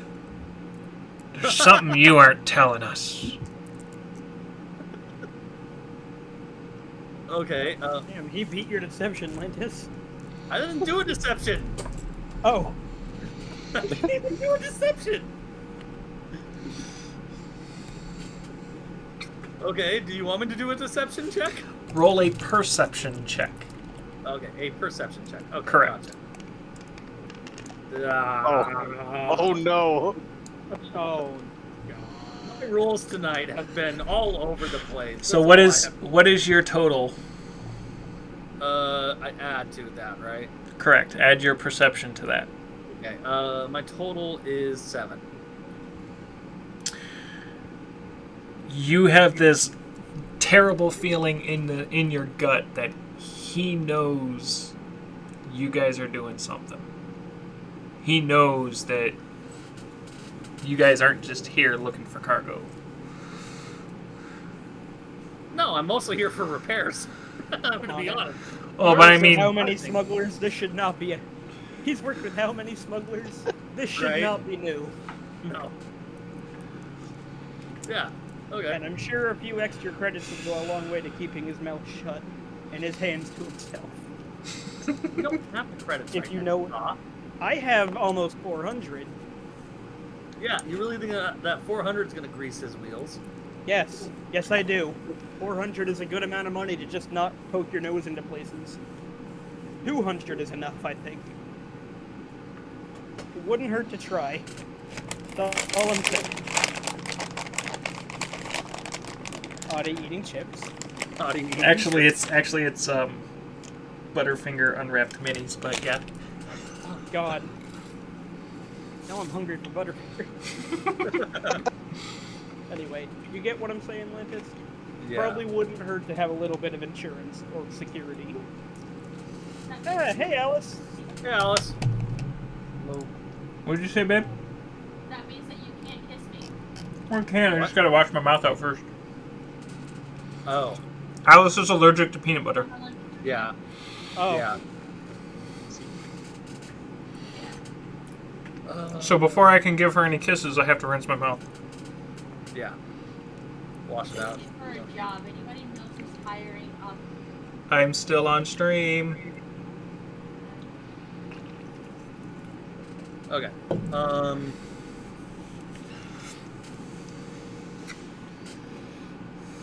So basically, he's trying to learn secret information, right?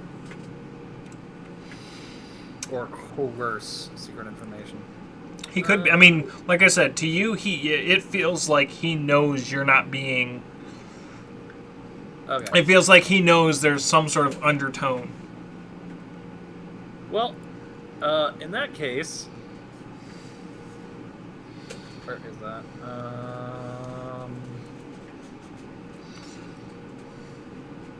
There it is.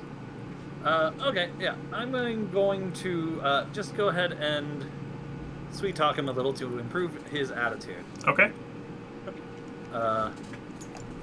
Which I'm trying to. Oh, Yeah, these terrible fucking rolls tonight. What the hell? What'd you roll on that one?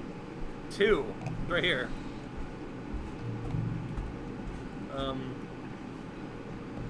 Yeah, I'm just so freaking helpful tonight.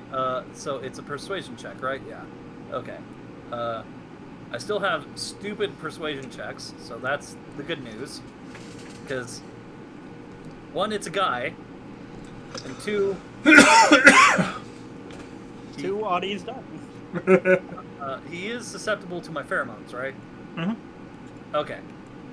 So even with a 2 on dice, that's still an 18. Jesus fucking Man. Christ. It's a plus 16! There's nothing I can do! There's a plus 5 racial trait, and then there's the 11 from my freaking 20 charisma. Good lord. He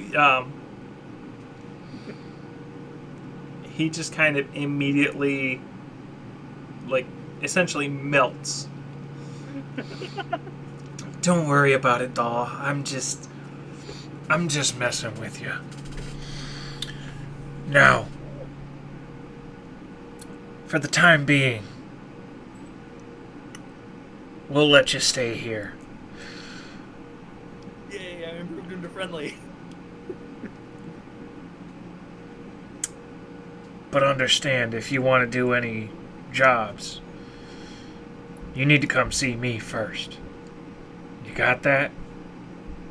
Of course, sweetheart. I'll keep that in mind. Don't you sweetheart me. I'll let you stay here. But it's going to take a lot more for you to get to sweetheart me. Okay. So, yeah. He turns to the rest of the group. They can freely move about Mos Eisley. No work gets done until we establish how it's getting paid for. I foresee issues with the payment of fixing our ship. Yeah, probably. But that is Yay. where we will end for today. Hell yeah. Long deception, but yes. I think lot that was happened. the right amount of time. A lot happened. We're just a little shy of 3.5 hours, and that's including, we took like a good 5-minute break, so. What do you mean, Lantas? It's not like the galactic government just changed to a fascist dictatorship or anything. No. That definitely didn't happen. It's not like one of the greatest genocides in the galaxy just happened either. Definitely not. Nah. Okay, you know what I think is the most insane? Like, okay, all this is really cool and interesting. At the same time, I can't help but wondering, what the fuck was that kid doing? fucking with you. My bet? He was just a guy that wanted to get more admiration from the clones by completely turning off the droid that's giving them PTSD.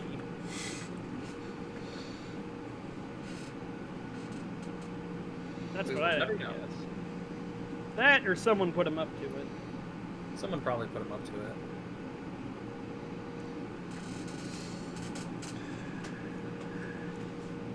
Guess you'll have to wait.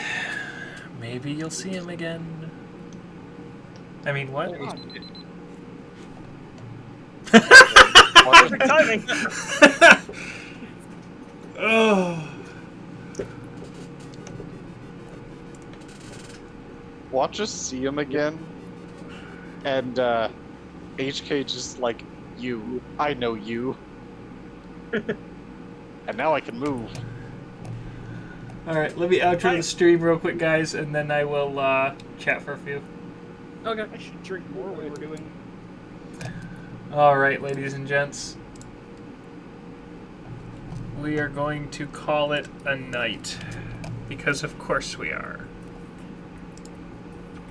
So, quite the insanity. Order 66 has begun. So, next week, same time, same place. For those of you who are new here, if you enjoyed the show and you want to be told anytime I go live, hit that follow button. If you want notifications from outside of Twitch, all these over here. Furthermore, if you want to understand where the series started and catch up so you can get to this, episodes 1 and 2 are currently up on my YouTube channel. Episodes 3 and 4 will be uploaded sometime tomorrow. And this episode will be up 7 p.m. on Friday. From here on out, I am aiming to try and make sure that I get every episode up at 7 p.m. the Friday after it was streamed. So, go over to my YouTube channel and hit that subscribe button to be shown every time a new episode goes up. If you enjoy the show and you want to do more to support it, subscribe. It's the easiest way to throw a little money my way. It is not super expensive, and if you're an Amazon Prime member, it can be completely free every month.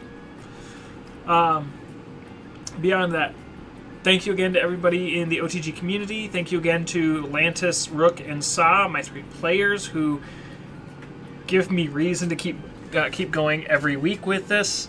Thank you to my amazing wife who is sitting in chat hearing me blather on and going, shut up and finish it.